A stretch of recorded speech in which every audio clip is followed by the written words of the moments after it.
All right. What is going on, everybody? Welcome on back to the Cinema Lords podcast, episode number 28, I believe. And it's a happy day here at the pod. The writer's strike has finally ended, so we got production back on everything. Movies, TV, all the favorites, they're all coming back real quick. Last of Us said they were instantly going into production. We just found out that House of the Dragon just wrapped shooting, so that seemed like they were something that they must have been sitting on. But that's huge news. Love it. Yeah. 6 minutes left of filming. Then they cut it short. Yeah, they had to have been sitting on that. Yeah. It's so ridiculous. That's why you're in a union, baby. You know what I mean? But that looking for a summer 2024 debut, so that's awesome. So very excited to see the end of the writer's strike. It's also my favorite time of year, officially in the spooky season. So now I'm burying through horror movies. I already started crossing a few off the list. But for my Halloween fans out there, it's our time of year. Let's start banging through. I've already watched Haunt. We checked out that new one, Talk to Me. We're going to be talking about that movie in a little bit. What else did I watch? I watched something else. Oh, Fresh on Hulu with Sebastian Stan. Shout out Bucky. That that's a wild one. I haven't seen that one either. That one's on Hulu. It came out, I think it was like 2 years ago. That's a wild one. Sebastian Stan. Yesterday was What'd you watch the other day? Evil Dead Rise, the second one. Oh, I still haven't seen that. Oh my god, that one was. Said that one was wild. That one was an acid trip. Yeah. Said a lot of blood. It was like creepier than the first one, but I haven't seen the first one in a while. just watch it like. The first one was pretty wild. Whoa. Yeah, they were both acid trips. Oh shit. This one was holy smokes. That's a lot. I'll have to check that out. I'm always looking for a couple things I haven't seen yet. Bad movie to watch when eating dinner. Oh no! Yeah, like quarter of my dinner, I was like, I'm just gonna no. put this in a box. Yeah, it was all set. Man, I clearly remember Los telling me there's a lot of blood. Yeah, like a lot of blood. I'll have to It check water that just out. thinking about it. Pass out. And then last but not least, the other reason to be happy is that I was telling these guys already, but our 1 year anniversary show, the Summer Soiree, did great. People really seemed to like it. It was our most viewed episode since episode 5, I believe, back in last October. So I was really happy to see that because I put a lot of work into that show, spend a good amount of money on that show, which obviously I think everybody knows this is just a passion project. There's no financial gain in this, obviously. Yeah. But Haven't it's broken nice. even yet. Yeah, no, I mean, I only do it for the few people that like to watch the show. You know what I mean? I just want to do something good for them. And Not to say if an opportunity comes along. Oh yeah, no, for sure. I mean, no doubt, that'd be sweet. I mean, I'm all for it. Got my second appearance on the Kirk Minahan show. That happened while the last time I talked to you guys. Yeah. Second appearance on the Kirk Minahan show. A dream come true a second time. Hopefully, I got the green light to go back for a third appearance. So just got to get the date on that. That's very cool. Yeah, there's another reason to be happy on the podcast. Completely spaced that out, to be totally honest. There's been so much shit going on. Yeah. But like I said, a lot of reasons to be happy. We have a lot to discuss because it's been a while since we talked to you guys. We have a lot of movies that we're going to be reviewing for sure. We're going to be talking some Ahsoka as well. But before we start diving through, as usual, let's go around the horn. For those of you watching on YouTube, you'll see we have a little bit of a different setup tonight. We still only have one camera, so we're doing a little round table with all three of us right next to one another, so it might sound a little different. But until we get the second camera, this is what we're going to be doing for a little while. But first and foremost, we have the aficionado of Westeros, my good buddy Luke Kleinen. Lukey, how we doing? Doing good. That feels good to be back in the pilot seat here. Let's go. Yeah. We have a nice little... I like this round table thing, kind of. I'm not going to lie, though. Summer Soiree, you were a part of it. Oh, yeah. Had a good great time. Yeah. I had a lot of fun doing it myself. Yeah. Went really, really well. Chandel did a great job. Chandel did a great job. Yeah. Shout out Shan. She did do a great job. And some strong drafts there. There was a lot of good picks. Yeah, that was a good one. Did we end up getting any kind of poll going from for the viewers? The last time I heard, it was all Ledoux. It was everyone was blowing up Ledoux. Oh no! But I mean, he went to the audience, and the audience fell for it, man. Yeah. The audience fell for it.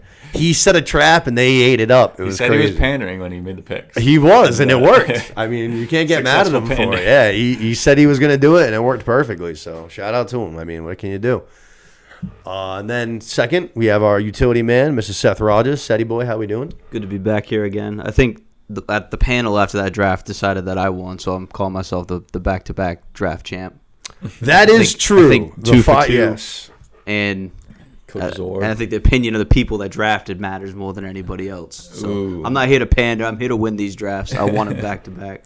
Good to be back in the studio, though, with the boys. We have to have, like, separate awards, like the People's Champion versus, like, I don't know. The people's chair. AP poll and the the AP. Yeah, I like that. The Panda Where's People coach's Award. poll? There you go. That's not a bad idea. That's something.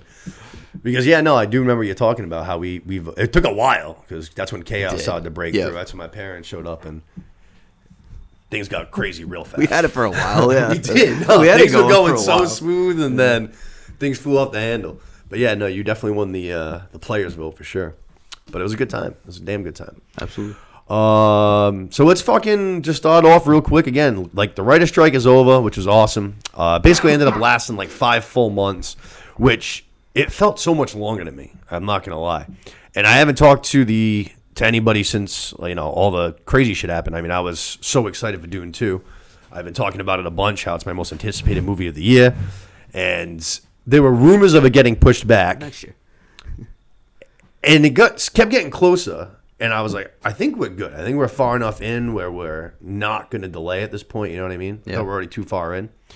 And then I'd also seen something that they were, I can't remember what magazine it was, but one of the big magazines that's still out there, they were publishing a huge thing for Dune. Like, a full photo shoot spread with all the actors and actresses and shit like that. And that happened the day after they decided to delay the movie. And I was like, that's a wild move. Way. Yeah. And that's definitely intentional, you know what I'm saying? Yeah. That's the fucking hit the big guys at the top of the studios. Yeah. But that was a travesty. I was devastated. And I think, too, like you said, it's just only 5 months, but it's not only just the 5 months. It's that as a result, they push back movies that are coming out 3-4 months down the line. Yeah. So it's not just a 5-month thing. Yeah. It's ridiculous. I mean, you think about sports, right? I feel like we've had a couple small. I guess hockey was the only one in our lifetime where we had a full season strike, but whenever there's something like that, they always get together anyway. So why waste the time? Just get together. The NBA was really out. close to one, right? Wasn't that in the early 2000s? I feel like. Yeah, I think I feel so. like they were wicked close to one. Yeah, NFL was close too. I remember they had the referee one. I think for three games that's too. right. Yeah. That was the Seattle Green Bay game. Yeah, right? and then it was just abortion. So they were like, "Yeah, we got to bring him back." But it's just you'll figure it out eventually. So why waste time? Yeah. But like you said, 5 months. I mean, Deadpool, I heard, was right in the midst of production. They had to shut down entirely. Daredevil went from being delayed to just there's no release date now. There's no release plan. A lot of things for Marvel got heavily pushed back. That Echo series, which we've already talked about, that me and you, neither one of us were overly interested in, that got pushed to I think the beginning of 24 now. Yeah. But keep pushing it. Yeah, no, it seems like like I said, Daredevil's got a TBD basically for a time frame now. I have to imagine that Deadpool's going to get back into the swing of things the fastest because that's supposed to be one of the next one releasing. So we have the Marvels coming out. That's November. Yay. Which fucking speaking of Dune, Sorry. I'm not. I'm real glad that one didn't get man. affected either. Thank God. They're fucking all pumped though because they had no theaters for IMAX because Dune had all of the IMAX theaters booked up for weeks and weeks in advance, and because of the delay from Dune, Marvel gets a spot now in the IMAX theaters, so they were all pumped. Yeah, we can see it in IMAX too. Yeah, no shit. Thank God. Yeah, I'm not very excited for that one myself. I'm definitely gonna go see it and everything, but my expectations are very low. Still would rather have them take longer and make it well though. We're gonna have it forever. So what's that, Dune? Yeah, or whatever movie. Obviously, you wish they could just all. Well, Dune's done. Get I refuse paid. to believe it's not. That movie's finished. Right, that'd be fucked up. Yeah. Oh, I think it is. I think the only reason why it didn't come out was because they're trying to get at the studio. Right, they were trying So to. they just drag their feet and say this. They had the most pull out of any other upcoming thing, so they were trying to help out. Yeah. The cause. Gotcha. Yeah. They can't go back either. Would the studio use that as leverage just to say, all right, well, as a result, Dune's getting pushed back until March. The studio doesn't want to do that. I'm saying the other end. That's what. That's. But they can't be like, all right, we reached an agreement, so therefore, we're gonna bring it back to the original date. I don't think so. They can't go back. No, that'd be nice. I don't think so. They already broke the news. Everybody's already dealt with it. Yeah, I think that would probably cost them a lot of money too to remove again. That makes it hard for them to get Oscars and shit, though. They'll go into next year. Yeah. They a had a pretty prime spot. End of the year here, but now nothing. It's Oscar worthy comes out in March. You had to imagine them in Oppenheimer. It would have went toe to toe with Oppenheimer. Yeah, it would have been great to watch. It would have been. That's true. That would have been very. Took that away from us. That's a good point, actually. Yeah, I was looking forward to that. Good point. But I mean, I'm just like I said. I mentioned Last of Us. They already said that they were ready to go. As soon as this shit ended, they were ready to just fucking start going into season 2. So I love to hear that because that's one I'm, like Dune, very, very excited for, especially after how awesome I thought season 1 was. I want to get right back into the swing of things as quickly as possible. Is there just those 2 parts? I think maybe a third part. So the second game is being split into 2 seasons. So there's already definitely a season 2 and season 3, which I think is a good move because the second game is significantly longer than the first game. Like I would say, definitely twice as long, maybe even a little bit more than that. Nice. Just as good. Or you still prefer the first one? I definitely prefer the first one, but I mean it's still really, really, really good. Yeah. And it's definitely for the people that haven't played the games and are like just watching the show, there's going to be a lot of shit that you're not anticipating. You know what I mean? So I think there's going to be a lot of shocks coming to people. Cobra Kai, same thing. I saw that they were literally I think they all like pretty much arrived on set to start shooting the final season. And pretty much that's when the writer's strike happened. So they were just like, all right, like everybody just go home. Yeah, Yellow Jackets, you said the same thing, I think. Yellow Jackets is one. A lot of those shows, like Stranger Things, they tweeted out today, like, what is it? I think it was something like this, like the story rolls on or something like that, meaning that they were all heading back.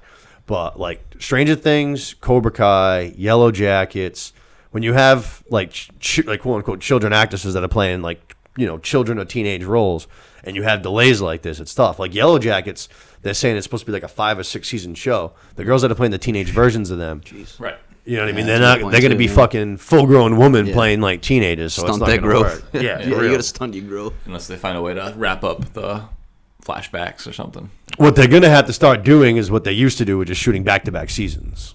That too.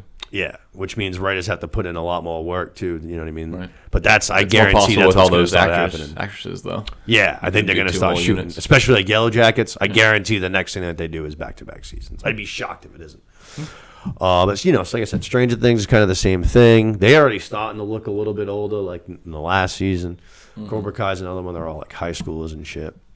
But we got to get them fucking banging. I know. Right as the strike was starting, Rings of Power, I think they only had like 10 days of filming left or something like that. And they said that they were going to power through it without like producers, writers on, you know what I mean? It would just be like basically the director. And then obviously like the fucking everything got shut down hard. I don't know if they ended up finishing or not. But if not, that has to be one that's going to be wrapping up real soon too. It would be cool to keep having that and House of the Dragon like simultaneously. That was fun to do, and I would like that to keep going. Yeah, that was great. That was how we started the show off, right? That is, yeah. That's how we started. I think you probably figure around this time next year. That's what I'm thinking. End of the summer. Because I think when Amazon Prime started football, like they were pumping that up and Rings of Power back to back. Yeah. Yep. And they're working on the other A Song of Ice and Fire universe show. The Jon Snow show. Jon Snow, but also the Night of the Seven Kingdoms. What about Duncan Egg? Duncan Egg. Yeah. Actually, that's right. I did know about that. Yeah, that just got approved like 6 months ago, or maybe a little longer ago than that. I remember we mentioned another one too, but I think that one got halted. Was the Sea Snake? He was supposed to be getting like his own show. I think that one got like not canceled, but halted. Like I said. Right. But yeah, no, it'd be cool to have. Like I said, those two still running back to back. I liked that. It was cool to do that at the same time. Yeah, hopefully.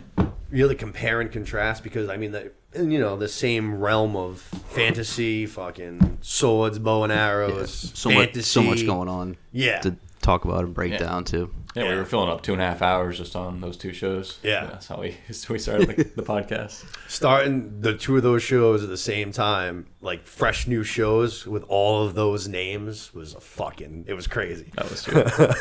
It wasn't like when you're talking about, say, like season 6 of Game of Thrones in a new show, like you already know all the characters in one, so you're just worrying about new characters here. It was just a whole bunch of wild ass names. Yeah, one show's got 50 characters that are all named the same thing. Yeah.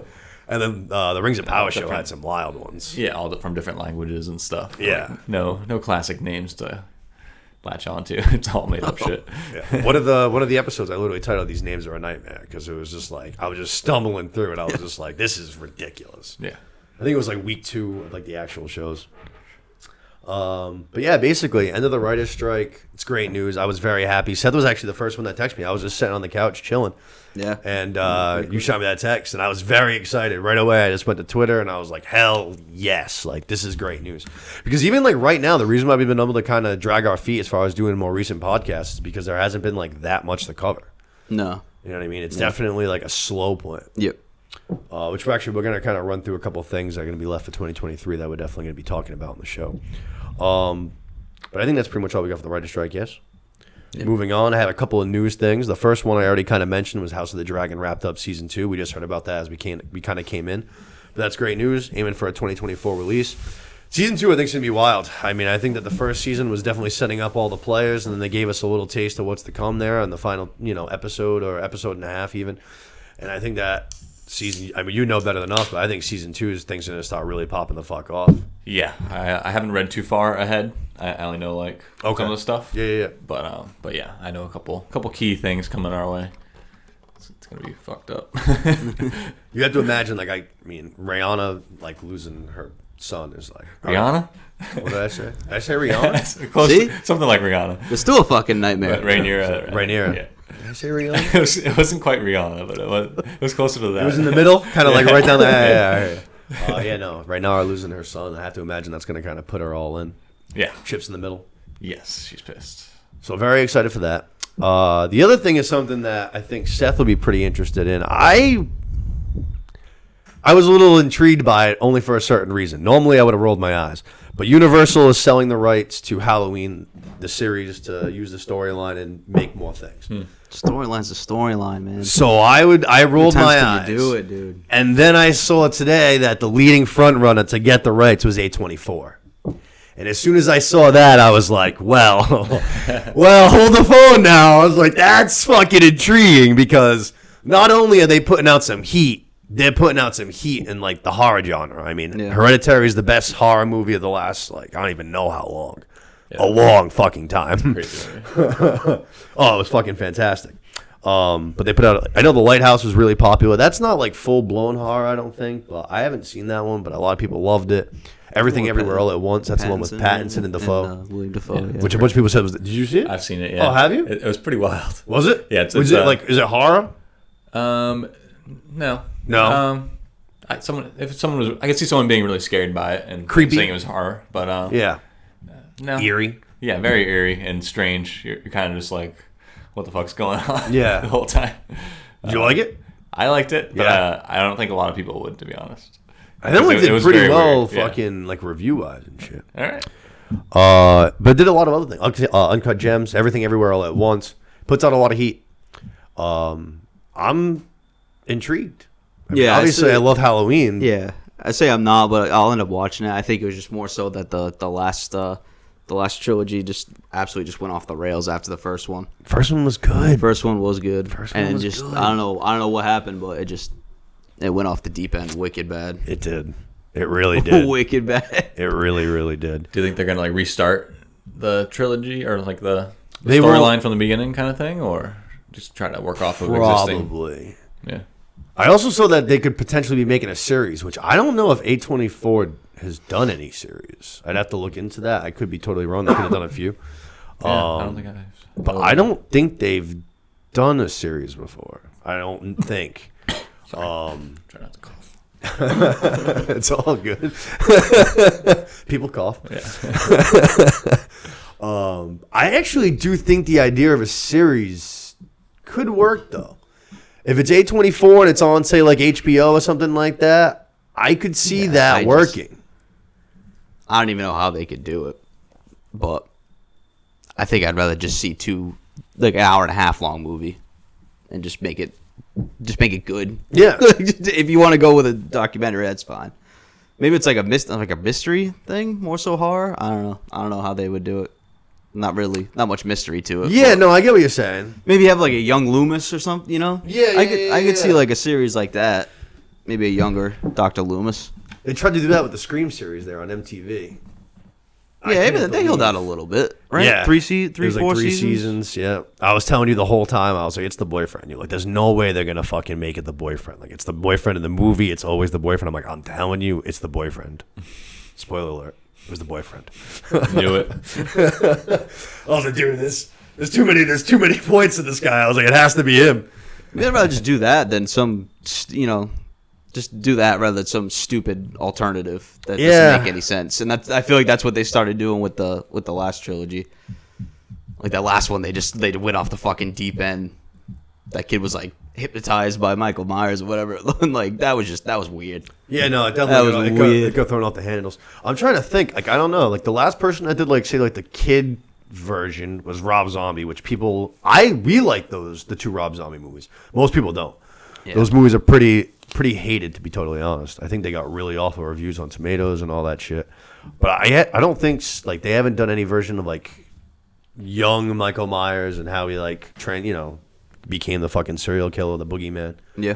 So if A24 wants to take that route and kind of start from real scratch, like really at the beginning. Yeah. That's still kind of the more I think about it. I think just more like a young Loomis, maybe like after he breaks out, follow Loomis for a little bit. Him tracking him down. Yeah, that could be cool too. That would work better for a series. Yeah, that's what I'm saying. As a series, that would work better for a series. Yeah, as a series. That's a way that's actually like a great idea. If you get a little detective kind of mystery thing. Yes, that's a good idea. But yeah, like I said, I don't know. Normally, I would have rolled my eyes, but A24 like half up makes me intrigued.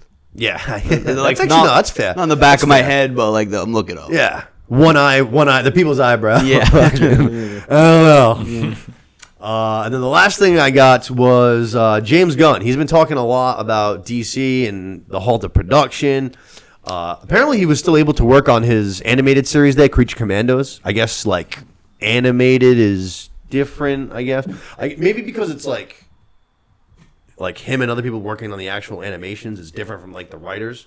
Maybe, like, the voices come in afterwards, maybe. I don't know. I don't know how all that works, but that's the only idea I got. Yeah. But he basically said that 3 characters are definitely going to be returning from the past version of DC into his world.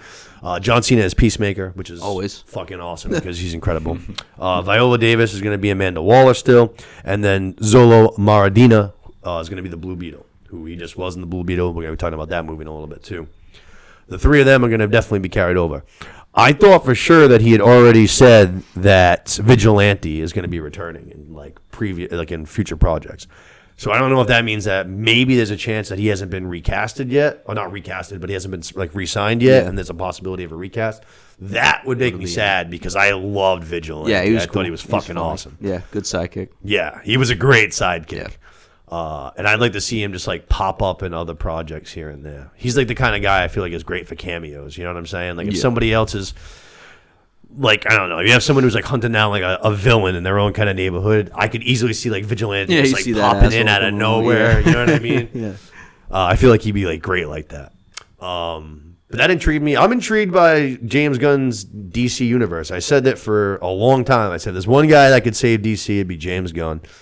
The last project is coming up. It's Aquaman, which what a wild story that was. Warner Brothers like lost the movie for a while, like just for a couple days. Which actually it probably was longer because you have to imagine it was already happening before the story gets leaked and then whoever it is goes live with it. Right. So it's probably a couple weeks if I had to imagine. They were dumpster diving. Yeah, they straight up lost the movie because everyone was asking. It was we were less than 100 days out from the release. It's like December 22nd, maybe something like that. I want to say, and we were less than 100 days out and there was no trailer still, which is crazy. No trailer, and then we found out Warner Bros. Supposedly they lost the cut of the movie. They just straight up, it wasn't like in their hard drive. Deleted it? Someone like brought the wrong hard drive home, something like that. They had no copy of the file. Walked through the supply room with big magnets, wiped everything clear. For real. Yeah, that's fucked. Wow. And the funny part is that before that came out, the early screenings, the earliest reviews were awful. I saw like some reviews from critics that literally said that they walked out of the theater. Yikes! Some exec just burned it all. Yep. Which that's like a private invitation. You know what I'm saying? Like they're invited to that showing to basically express how they like the movie, hopefully, and write good things to help pump it up. And you got those people that you invited just being like, "I left." Oh yeah, that's tough. I think the guy was doing us a favor. Whoever deleted it. Yeah, probably. Yeah, it might have been like a heroic effort to like save the company. It was so I'm bad. doing this for the good of everybody. Yeah, it was so bad. Even the trailer too. They Can't let you do this. somebody was breaking it down. They literally showed scenes from the first movie like in this trailer. No, he did not. Yeah, there was like 1 or 2 scenes that were like from the first one that they Get the fuck out of here. put in How did I this not one, see yeah. that? Oh, I didn't see that. I haven't even seen the first one. I know people Yeah, liked it, but I I- never even seen it. It doesn't seem like it translates to a live screen. Like I don't. Aquaman? Yeah, I just Yeah, I don't know. It's supposed he to be was like pretty this- cool in fucking Justice League. No, like Jason Momoa, like his character's cool. I think it's just the fact that like it's like a great big war and a guy's like riding a seahorse in a battle. Like you know what I mean? Like I think it's just like What do you say it like I that? think it's just stupid as hell. Like there's like sharks and dolphins battling it out. Like I don't know. I just think it's corny as hell. I don't think it translates to the big screen. You know, somebody's I riding a totally whale in, agree, like- man. But then fucking Way of Water just happened, and I was captivated by that fucking movie. And there's a lot of that. Homeboy was riding whales and Bunch of it in Avatar as well. fucking. That's what I'm saying. The Way of Water. Oh yeah, okay. Fucking- I thought you were talking about the Black Panther 2 for some reason. Oh, all right, yeah. That movie That has was some another fucking. good one, I know a lot of it too. Yeah, they're riding whales and shit like that. No, I was talking about the Way of Water. That one's the guy's like actually same thing. He's riding their own version of a whale. Right. I don't even remember what they call those other things with the super long necks and shit like little that. Lapras thing. Yeah. But there was a ton of that in that movie, and I don't know. It's just that it's all underwater. so hot It's right now. just- Yeah, it's- no, the seahorse. Yeah, like it's just it's thinking about ridiculous, that. dude. Like I hear that. It's not crazy. I don't know. Guys like hiding behind a sea turtle shell, like ducking cover. Speaking of hiding behind turtle shells, of, yeah, right. we're gonna get to that in Ahsoka. My new favorite creature in Star Wars. I love those fucking things. But yeah, no, I'm intrigued. Yeah. Intrigued. Anything else? James Gunn, DC. No, I'm excited to see what he does. He's like you said, he's the guy that could save it if anybody could. I think so. I think it's going to be a tough task, though. I don't even know if he's even enough. It could be too late. It could be too little, He too didn't know what he late. signed up for. Could be too little. He's too watching late. the movies. He's Oh, like, shit. "Whoa, I got a lot on my plate. Yeah, for A real. lot of work to do." Yeah. I wonder what the first movie is going to be Superman Legacy. That's going to be the first Yeah, they just have to cast Superman. Yeah. They did, I think. No, I don't think he's coming back. Not Cavill. Henry Cavill. No. I think they casted him. I'm almost positive that they did. I'd have to look it up. See, this is why I like having a producer and shit like that. Yeah. Because it's I'm still technically the producer. I clicked one button so far. yeah, So I'll check it yeah. out. Because I think they scrapped everything. Like they said like They scrapped all the characters pretty Yeah, much. like but teasing- Superman teasing Legacy is him going to be the and- first movie. I think they Yeah. casted him. He might have though, because they had that tease with Black Adam, right? Like the post credit. Cavill? Yeah, Cavill's done. Like he was Superman and telling him. Cavill's done. David Cornsweet. There you go. They did cast him, right? I knew Seems they like did. it, yeah. Yeah, I knew that. 29-year-old actor. Yeah, I knew they wanted to go younger too, because it's yeah. I knew they wanted to go with a younger guy. David Cornsweet. What a name. That's a good role to land. He looks like Clark Kent. Does he? I definitely saw him already, but I can't remember fucking. I mean, it's him versus Geralt. Oh hell yeah! Hey, he's a strapping looking Seems- young man. He's a strapping lad. He Yeah, is. he's- Looks Clarky. yeah. Yeah, no doubt. Put on a little muscle. He'll be able to do it. Yeah, I mean, it's going to take a lot of work to match Cavill's bulk. He's a fucking big dude. For sure. But yeah, James Gunn. I think that's pretty much all I got for news. So we'll wrap there. Let's talk about the rest of 2023. I said I wanted to do that. I got a couple projects that we have left for the year that I'm pretty excited about. First and foremost is Loki. That's coming soon. That's October 5th. Next week. Next week. Wow. Like next Thursday or Friday or something. Yeah, a week from tomorrow. Yeah. That's very exciting. Loki season 2, which in my opinion has been the best Disney Plus Marvel show. Hands not even close. Yeah. I really liked WandaVision, but It's still definitely better. Definitely, it's different here. I really liked WandaVision. Some people didn't love WandaVision. The only thing I didn't love about WandaVision was the ending. I didn't feel like that was the show that needed to end in like a big climax battle. You know what I mean? Yeah. It was a show that was different than that, I felt like. But it seems like that's how they want to end all of those shows, because they just did it with Secret Invasion 2, which felt wildly unnecessary. Yeah. But Loki season 2, like you said, next Thursday, that should be very exciting. I'm interested to see how they handle Kang, just because of Jonathan Majors' whole thing. I know he was actually, I think he was in court like last week, I want to say. I also saw him. What is it? I haven't heard his name in the news in a while. I thought maybe it was cooling off. But. See, I heard him in the news twice. I saw him. They were weird things. I saw him break up a high school fight between two girls that were fighting outside of a high school. He's trying to redeem himself. He's like, see? Move, though. He just came running up out of nowhere and just like separated the two girls. Hey, and they're trying to like, they want to like keep going at the fight. And he's just like, no, girls. He's like, we need to just settle down. Like, it's all good. I'm humongous. Settle down. And then I saw that he is dating the queen herself, no one other than Megan Good, which is like, whew, I mean, that's top notch right things there. are trending upward for him. There's no way he's getting dropped from the Marvel universe. These are good signs for Kang. These are good signs for Jonathan Majors. Definitely good signs. But I'm interested to see how this whole thing shakes out, how much he's in this season, how they market him, because they haven't marketed him like him at all. But yeah, I know he was just in court again last week. So if that gets clear, they'll probably just be right back in and all in on him, which is probably why they haven't dropped him already. Yeah, if they want to keep him too, they got to make him. They got to make him look good. I feel like I think the last time we saw him was Ant-Man, and it was, you know what I mean, like it was tough. He couldn't beat Ant-Man. Tough. So it was like he didn't actually. Last time we saw him wasn't exactly making him look strong. So.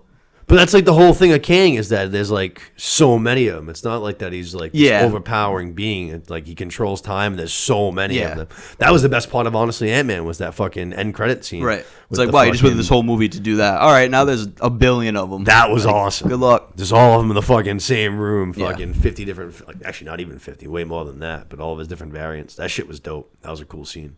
Probably the best part of that movie. Yeah. Yeah, I would not argue with that. Yeah. Remember who said that was going to be like the best Marvel movie of that year? It was you. Oh, did I? Yeah, you were like, you said you were all in on that movie. Like it's going to be the big. Check the tape. Check the tape. Yeah. Oh yeah, I can check the tape. That's the greatest thing about the show is we have it still could all be the tapes are there. The movies aren't exactly that great nowadays. It still could be. That could still hold its ground. I mean, Guardians just happened. Guardians literally just happened. It'd be the second best Marvel project. I'm calling it now. You should have known Guardians was going to be great, though. Yeah, that's why it was a hot take, though. Yeah, I like optimistic takes. I threw myself out there. Yeah, they don't call it a hot take for no reason. Yeah, I like optimistic takes too. It's not like you were saying Guardians was going to suck or anything. Yeah. Look what happened. You had high hopes for Ant-Man. Yeah, look at me now. Now look at me. People are laughing at me. This is supposed to be the first real intro for Kang. It was. I mean, I get it. Like I said, they don't call it a hot take for no reason. I got it. I tried. I heard you. It just blew up. Yeah, it'll happen. Can we move on? Let's see. I got Killers of the Flower Moon, October 20th. Scorsese's newest project. Leonardo DiCaprio. A few other good people, too. Jesse Plemons, Robert De Niro, Brendan Fraser as well. Coming in with a whopping 3-hour and 26-minute runtime. Whoa. Scorsese, my goodness, man. Come on. Yeah. Come on, dude. But this looks good. The most you could possibly do. You can't do more than that. In 326 is the most. Yeah. I mean, Oppenheimer just did what, 3 flat, actually? I think it was 3 on the dot, yeah. So that's not that much. All of Lord of the Rings are all pushing 3 or over 3. Return of the King is like 313. Honestly, I'd say like 320 is pretty close to what Return of the King is, if I had to guess. Yeah. I've been waiting to watch that director's cut that I bought. It's like fucking 4 hours and change. Yeah, that was nuts. I gotta dive into that. It's worth it. Crazy scenes at the very end, like at the gates of Mordor. Oh yeah. Yeah. There's this like whole new character called the Mouth of Sauron. That's intriguing. It's fucking crazy. All right, that just gave me a lot of initiative to go and watch that now. Yeah. Very interesting. Very interesting. It's creepy. Really creepy. All right, I'm gonna have to dive into that sooner than later. Have you guys checked out the trailer for this? Yeah, I've seen. I saw like 2 or 3 times. I'm not gonna lie. I've been looking forward to other Scorsese movies before this one. More than I got you. Yeah, so I'm like, obviously looking forward to it, but just more so off the names than the storyline. Apparently, a lot of people think that the lead female that's in it too, like she's supposed to blow up after this. Okay. Like she's supposed to really take off after this. So it'd be interesting to see that. But I'm kind of, like I said, I'm just going off of reputation more so what I'm seeing in the trailer. Yeah, anytime Scorsese's name's on He'll pull something, it it's off. like, Yeah. yeah, no doubt. And Leo doesn't, I mean, Yeah, right. You just have They're those a power two. combo at this it'll point, be too. it'll be fine. Like yeah. I love Jesse Plemons. Obviously, De Niro's always in all these movies with him, but like, I don't know. I like Jesse Plemons. Brandon Fraser's having a huge bounce back. Good cat. Yeah, it's good to see. Good to see Brandon. Did you see the trailer? Yes. You did? Yep, What'd you think? Same as you guys. Like, that's all I really have to go off of is the few 30-second, 1-minute trailers I've seen. But Yeah. I'm very intrigued. I love I'm all very those actors and actresses, and yeah, anything Scorsese. Leo's top 3 actor for me. Like Leo, baby. Anything He's Leo. Leo. Yeah. Got himself a new girlfriend. Yeah. Yep. Brand new. Age. Will the other one turn 22 or something? 26. He's Which everyone 50 was saying, he's only got, because all of his girlfriends, he leaves at 27. Wow. So he's like, yeah, he hasn't dated one girl past 27 in like his whole life, basically. So this one's 26. Everyone was like joking, like, oh man, only got like, time's ticking, dude. You only got like 9 to 12 months with this girl before you have to set ways. But yeah, no, obviously Leo's the fucking best. I mean, no one better than him rolling right now. He's, I would say, the biggest must-see in Hollywood at this point, for actors at least. Yeah, he's so good. I would say he's the biggest. Like, it doesn't matter what he's in. If you see his name on it, like, you're gonna go watch it. Yeah, guaranteed watch. Yeah, I would say number one in Hollywood right now. There's a few other people that I really like, but they're not at his level. Christian Bale's a guy that I'll pretty much watch anything that he's in. He's unbelievable. Yeah.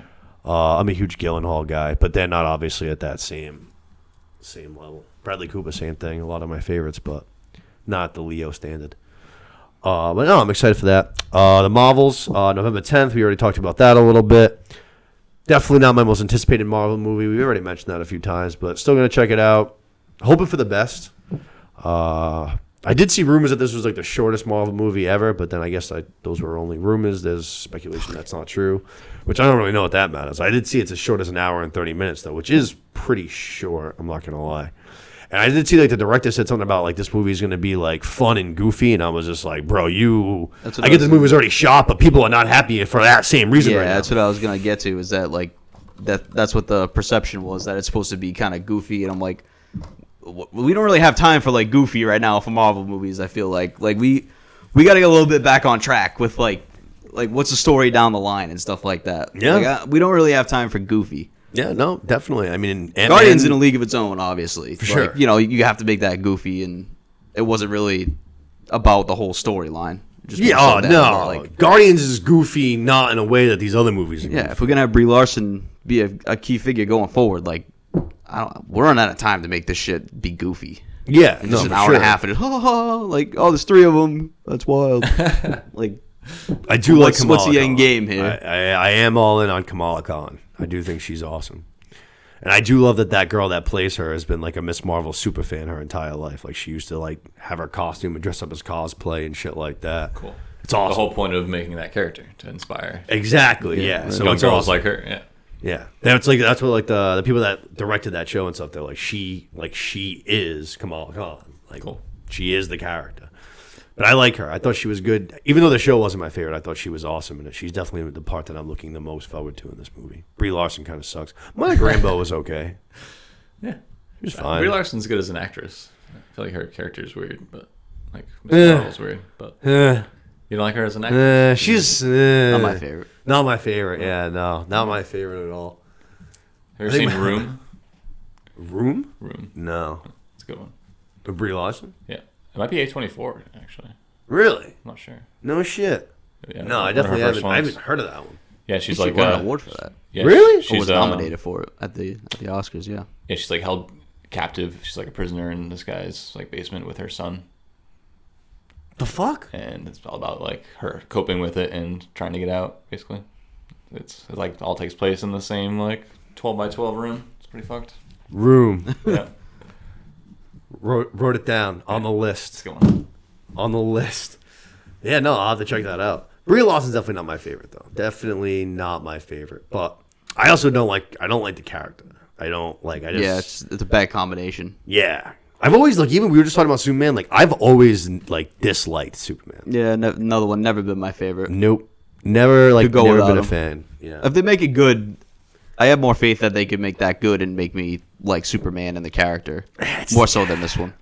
Problem is, this one, she's going to be like the focal point in Avengers going forward.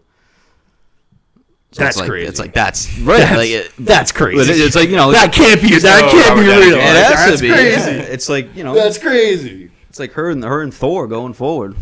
Tom Well, Holland. Doctor Strange and Spider-Man are definitely right up Yeah. there for I sure. think Tom Holland has to be the new Iron Man. The basically. face, He's yeah. tech and like gonna be around for the next 20 years of the show or the universe. You seem skeptical.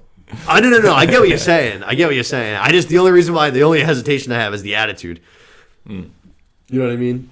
The actor or the character? The actual character. Like, obviously, Tony Stark's got that wit, sarcastic, banter, Oh, yeah. fucking arrogance to him. Right. But he was just Tom the leader. Holland, so humble, fucking. For sure.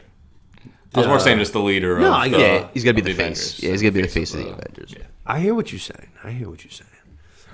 Doctor Strange is definitely going to be, like, I feel like a key contributor, too. Yeah, he should be too. I just thought like they were all Granddaddy. they were better where they were. Now they have to take a step up. Like Doctor Strange was good as I got you. kind of a secondary. Yeah, I don't want yeah. to say a full secondary character, but You can't do the same thing forever, though. Like, that's the Yes, you continuation can. of the story. You can't. Yes, you can. We can't just Why? be sitting here doing fucking... all right. So we'll Because talk, Chris Evans and fucking Robert Downey Jr. don't want to play Why? the same character for 25 years straight, dude. We need some stakes too. Can't just have everybody. Yeah, always- exactly. That's true, too. That's a very good point. People have to die. all right, so take her out. Yeah. Somebody asked. All right, Fair enough. perfect. Brie Larson, yeah. Yeah, Fair enough. Take her out. Fair enough. I was saying, unfortunately, we lost friggin' Chadwick Boseman already. We lost Tony Stark. We lost Captain America. We gotta get the new regime. We're bleeding here. Yeah, we gotta get the new regime. in. And you have to imagine that Hemsworth's only got so much time left as Thor. That's That getting was the last close to the Thor end. movie, right? He maybe has one. I They got the should impression do he one was more. done. I think there is one more. Yeah, they tease it at the end with Hercules, and like Zeus is supposed to come back. That's too. true. Yeah. And Russell Crowe was I don't awesome think as he Zeus. wouldn't be like an Avengers thing. So I think he's got one more in him. That movie, I'm telling you, that movie got a lot of hate right now, but in a few years, 2020 is going to be different, the hindsight. Because Thor Love and Thunder is not that bad. A lot of people hate that movie, and I enjoy that movie. I'm not going to lie. They leaned into the humor for sure. They did. Yeah. That was my problem with it. Yeah. And the small amount that Christian Bale has as gore is really good. The movie definitely needed more of him, but he was awesome when he was on. And But- some crazy like effects, like cinematography with the fights. All Yeah. like black and white. And Very shit. cool. Yeah. Very cool. I did like that. And Russell Crowe as Zeus was fucking. I love Yeah, that. he's That was wicked. great. He was wicked funny. It was great. Love Russ. It's great casting. But yeah, no, fucking, I don't know. It's Doctor Strange, Spider-Man, fucking, who else you got? Like what's Shang-Chi been doing? Well, I was actually saying that. I in think on Barbie. Twitter. He was Yeah, awesome. In he was- Barbie. yeah. He was fucking awesome in Barbie. What the hell's he been doing? I think I was saying it on Twitter. I don't even think I was saying it on the pod, but they like spread themselves way too thin so far in this new phase. Like Right. in the phase one, it was like we had, I think it was like, basically five Hulk, Captain America, Iron Man, Thor, Black Widow came into Iron Man, and Hulk. So really, you had like four Yeah. like that had their own separate movies line, and Yeah. then you had the Avengers team up. 4. Now we have like fucking 10. Yeah. We got the Wakanda storyline. We got Doctor Strange's storyline. Who knows what Wanda's doing? The Guardians just wrapped up. We have the Marvels and what they're doing. We don't know what Shang-Chi is doing. Yeah, you got Wanda's kids. Spider-Man. Too. There's so much going on. We have a bunch of new characters getting introduced, like Yelena and Kate Bishop, Wanda's twins.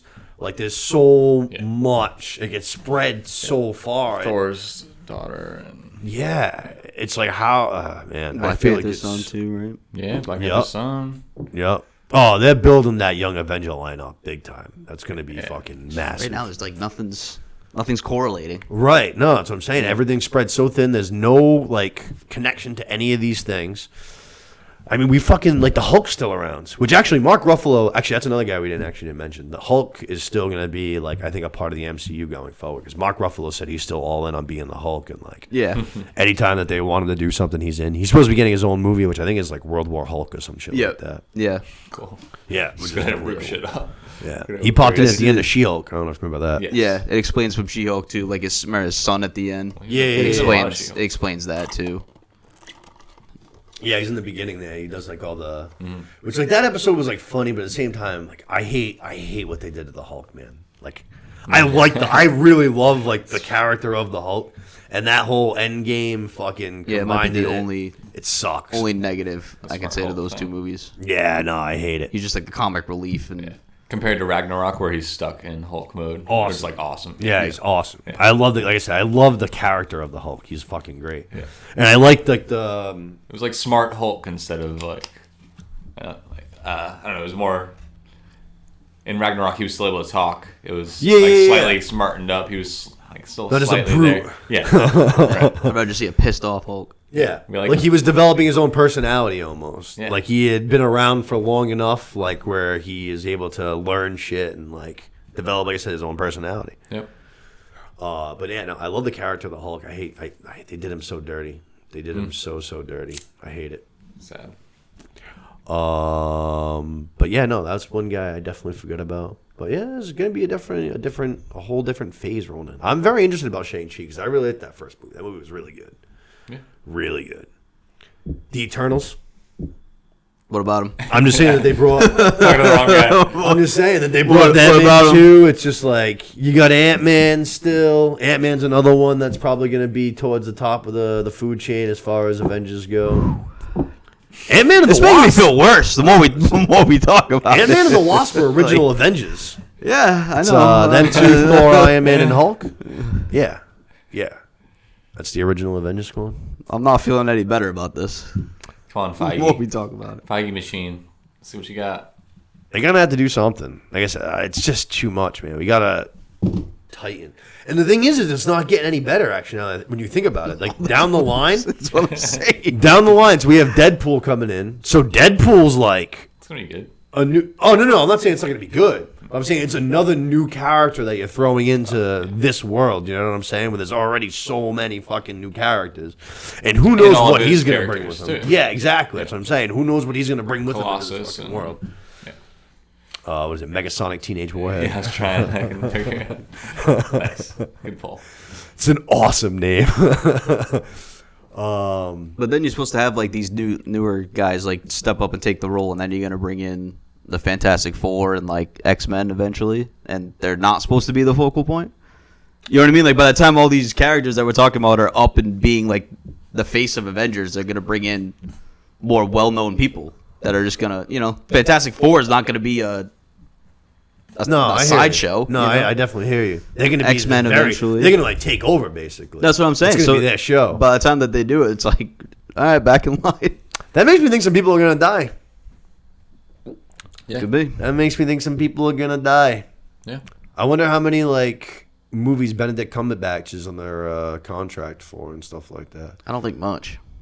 I don't think a lot. Interesting. Wanda. Chris Hemsworth. She just signed a deal before. I think it was Multiverse of Madness. She's not going anywhere. She said like she did like I think it was like a 5-movie deal, and I think she's supposed to be getting her own movie too. All right. So she's not going anywhere. Hemsworth, I just mentioned. I don't know what his contract's like, but I don't think it's very long either. So I don't think he wants. I wouldn't think he would want to do it forever. yeah, he was in the same time that Downey and Chris Evans were, and you know what I mean. They're both obviously out. Scarlett Johansson, same thing. Hawkeye's still going. He's another one though. He seems like he's on his way out too. He was already in the Hawkeye show. He's like deaf He's now. almost dead in fucking- real life. True that too. Yeah. So who knows? I think there could be some dying. Some shake-up. He should be up in the stakes. Kang was already talking shit in Ant-Man. Like if I killed you before, all you fucking Avengers fucking blend together, whatever it was. So that I don't know. That's intriguing to me. I do love some shocking deaths. That's why Game of Thrones is so great. Oh yeah. What else do we got here? Are we talking about the Marvels? One that I don't know how interested you guys are going to be in, but Mike Flanagan has his new Netflix series coming out October 12th, so that's only like 2 weeks away. But you guys will probably know him. He did The Haunting of Hill House. He did The Haunting of Bly Manor. He did Midnight Mass, and then he did Midnight Club. Okay. Haven't seen the last two, but Both of those are good too. I really like Midnight Mass. I actually just finished my third watch of it, like in total, and it's like it slaps. I'm really into it. Religious shit like kind of freaks me out though. Like the slashers don't do much for me, but the religious shit kind of I don't fuck with that. Yeah, that's this kind of stuff. exorcisms and shit. Yeah. Not even so much like the religious shit, but like even like the way people like treat their like the cultness to it, you know what I'm saying, and like the extreme measures that people will go to like for their religion, and like I don't know, like that's one. The Midnight Mass is like that one a big time. Like cool. That one's kooky. Yeah, that adds an extra layer of horror to it for sure. Yes, yeah, and Midnight Club is good too. Similar. Like The Omen, yeah, like definitely. Demon spawn child. Yeah, like, right. Scary shit. A movie that does not get enough love that I find legitimately, like, I've seen it a bunch of times now, but the first few times I saw it, I found it legitimately scary, is The Exorcism of Emily Rose. That's a fucking creepy young, fucking movie. And I haven't seen it since then. Oh, it's a good movie. I like that one. That one's fucking creepy. Fucked me up, yeah. No, it is. Especially, like I said, I remember, like, when I first watched it, it was probably like you said, you know, like, teenager or whatever, and I was like, oh, shit, this is fucking... But I even watched it a couple years ago, and it was still... It held up. Yeah. It held up good. So check that one out. Haunted, spooky season. Exorcism of Emily Rose. But yeah, no, that religious shit kind of, I don't know, it spooks me. Midnight Club is good too. The only thing that stinks about it is that one was he intentionally had it planned for 2 seasons. And I mentioned it to Seth in text the other day, but because Midnight Club wasn't at the top of the charts on Netflix for like weeks on end, it didn't get picked up for the second season. Which is crazy because you keep giving this guy a new series every single season. So you know what I'm saying? That guy's got to be so pissed. Oh, he was. And it's replaced with like Suits as like the number one thing. Crazy. On fucking nuts. On Netflix. A show that was on fucking like cable television that nobody watched, and now it's like the biggest thing on Netflix. It's crazy. Yeah, very strange. It's nuts. But yeah, no, he, like you just said, he wasn't pleased. Like he was pretty fucking annoyed by it because it was set up for a second season. You can still watch the first season though and very much enjoy it. Like it's very good. Not each episode, but say like episodes like 3, 4, 5, 6, and say like 7, something like that. Each one of them is kind of its own separate episode, kind of, because it's like a hospice house. And it's all for like basically like for like teenagers, like young kids and stuff like that. Yeah. And the Midnight Club, they all get together like at midnight in the library. They like get the fire going and they exchange ghost stories. So say like episodes 3, 4, 5, 6, and 7, something like that, maybe even 8, is a different character's ghost story. Cool. You know what I'm saying? It is very cool. But then it still all comes back together. They all relate. Right. So at the beginning of the episode, it'll be, you know, like at the hospice house, there'll be some other stuff mixed in. Are You Afraid of the Dark? Kind of Yes, that's very much what it's like, actually. Yeah. Very much so. It's very good though. Check both of those out. Cool. But his new series is coming out October 12th. It's called The Fall of the House of Usher. It'll be canceled after a season. Probably. And Netflix will cancel it after a season. He's probably, now that happened though, he's probably like, all right, no more of that. We're one and in, you know what I mean? Yeah. One in and out. But as per usual, a lot of the returning cast, a lot of the same people are back. One of my favorite people, Matty Saracen from Friday Night Lights. He was in Midnight Mass. He's back in this. Love to see him getting work. Cool. Yeah. He was in. He was like one of the main villains in Criminal Minds for like a whole season. My girlfriend watches that. That's yes. That's like one of the spy. All right, yeah, I know what Criminal Minds is. Never seen it, but I know what it is. It's all about serial killers. Yeah, he was for like an entire season. He was the bad guy. Yeah, that's crazy. I can't buy that at all. Yeah, not even a little bit. Yeah, he's fucking crazy. That's fucking hilarious. The only other thing I'd ever seen him in was the second Purge movie, which is actually my favorite Purge movie. It's the only one I think is like any actually good. But he's in that one. First one's good. Oh my god, bro! The first one is fucking awful. I saw that movie in theaters. And I shit you not, like the 2 people that Ethan Hawke finally kills at like the end of the movie when something finally happens, people cheered in my theater for Ethan Hawke killing 2 people. I was like, bro, we've been in this thing for like 100 minutes or so, Yeah. and I was like, there's been nothing but stupidity going on. That's Ethan rough. Hawke shoots like 2 people, and people are legitimately cheering in the theater. Ugh. Oh, I hate the first one. It was fucking awful. I gotta watch it again. Dude, it is littered, not even with plot holes, just like unmatched stupidity. There's so much of the movie that is spent of Ethan Hawke trying to find his daughter in his own house. And it's like, bro, like, you're looking for someone in your house. Like, yo, you say the should be a name. 20-minute like, project. Yo, Seth, where you at, dog? And then Seth goes, hey, I'm over here. They're like creeping around their fucking house because there's like some fucking homeless guy that snuck in. So like, therefore, they're just like, they're treating it like they're behind enemy lines. Like they're fucking sneaking into Nazi Germany, dude. It's like, bro, like, just speak. Like, stop being weird. You're being fucking weird. Oh, I hated that movie. They also... And the son's the biggest idiot. Have you seen the first one? No, I never saw, Never saw the first one? any of them, to be So, honest. you never saw any of them? No, just the TV show, I think. The first season of the TV show was good. Yeah, I think I just First watched it season here of the whenever, TV show was good. whenever you had it on. Yeah, the first season was good. It was one of those, by the time I got to it, they had 3 already out, and I was like, yeah, I'm not watching. Such a cool I'm not concept. watching all these. Oh, it's a Yeah, great it concept. is. Yeah, it is a very good The concept. concept's awesome. The other thing, so Ethan Hawke, his job, he creates, like his whole job is he creates these state-of-the-art security systems for Purge Night. So, like, at the beginning of the movie, like, you know, he goes home, it's like, all right, the purge is done, and, like, fucking straight out of, like, Batman, basically. Like, there's these metal things that slide down over the windows and all that shit. They say the purge is commencing, and this, that, and the other. Turns the house into Fort Knox. These dudes show up in a couple of pickup trucks and some just regular, like, metal chains. They tear this house I was open gonna in say, fucking not- in 3 minutes, bro. Not very good at his job. No doubt. I'm like, this Because the is son's an idiot. this is ridiculous. Doesn't the son basically just let him in? No, the son's the kid that lets in the homeless guy. Okay. But they get like the cage down and shit, and there's people, they're like rich people, they're hunting that homeless guy. So he's like, yo, just give us the homeless guy and we'll like let you carry on with your night kind of They thing. let the wrong guy in. Like, And- of all the people. Yeah, dude, it's so dumb. The whole thing is wicked. Yeah, that too. Like the kid lets in this random homeless guy for like no reason. Like, why are you letting a homeless man into your house? And like I said, they tear down the fucking state-of-the-art security fucking Fort Knox system with a couple of pickup trucks and a couple of chains, and bing, bang, boom, they're in the fucking house. Oh, that movie sucked.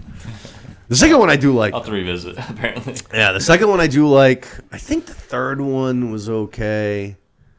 I don't know. I think I've seen pretty much all of them, though. I remember seeing the first Purge. The last one was like some Yellowstone cowboy ranching Purge shit, which wasn't very good at all. I Yeah, just saw the first 2. I've definitely, I've Purge definitely Anarchy seen or Purge something. one. The second one, I think. That's the second one. Yeah. the one I saw. That's with one I saw. the Italian guy there, Frank. He's in Captain America. He plays what is it, Bone Crusher or some shit like that. Crossbones. Oh, yeah. Frank Okay. Frank Grillo. Yeah. Frank Grillo. There you go. He's he's like the lead in that one. Saracen, like I said though. But I'm always in for Mike Flanagan, like I said. New series, Netflix, October 12th. Cool. Anything that he does, I'm into. I like all of his shows that he's put out so far, so I'm in. I'm definitely going to be talking about that one for sure on the podcast, so that's what we'll talk about. The next time we talk to you guys, too, I'm assuming you'll probably be here, but we're definitely going to talk Only Murderers in the Building as well. I'm catching up. I'm a little bit behind on Season 3. I don't know about you, but this is definitely my least favorite season so far. Yeah, I agree. But it's all about how it comes together, I think. It does. How much of the rest of the season matters, you know? Like what clues and what things I think really it came into play. I think it's becoming one of those cases, though, where it's like, don't ruin a good thing with too much. Yeah. Because the first season was like, it was really, really, really good. Yes. Like I don't think anybody knew what to expect from it, and it was really good. And then the second season was still very solid, but now the third one, it almost feels like we're beating a dead horse a little bit. Yeah. And I don't want them to do that because I think this is a good series, and I think this should be the last season. I think it's a good call. I just saw the second to last episode, and I definitely will not spoil anything, but I think that it is. I like the way it's trending. Like it's the way that things are unfolding. It makes sense to me. I'm like happy with how they're doing it. So. All right. Like I said, I'm only like maybe 2 episodes behind. I think I watched the first 6. What did you say was the last one? Was it 9? 9 just came out this like Monday night or something. So I gotta watch like 10's 7, the last 8, 9. one. All right. So yeah, we'll talk about that the next time. But yeah, like I said, definitely my least favorite. You haven't watched any of that, have you? No. It's funny and It is. good mystery, murder mystery. Yeah. No, definitely. It's a good It's combo. also- Steve Martin and Martin Short. Yeah, They're and always a good combination. I never had any, like, I barely even knew who she was, to be totally honest with you. That show has quite literally made me fall in love with Selena Gomez. I'm captivated by her now. Yeah. And my timeline knows it because Twitter's always listening, and now, like, half the time it's just Selena Gomez photos, like, scrolling through my timeline. It's just, I'm in love. She's I'm our in age love. too, I think. Really? Yeah, like same age as us. No shit. No shit. No shit. You don't say. Interesting. How do you feel about podcasts? Yeah. We have hundreds of viewers.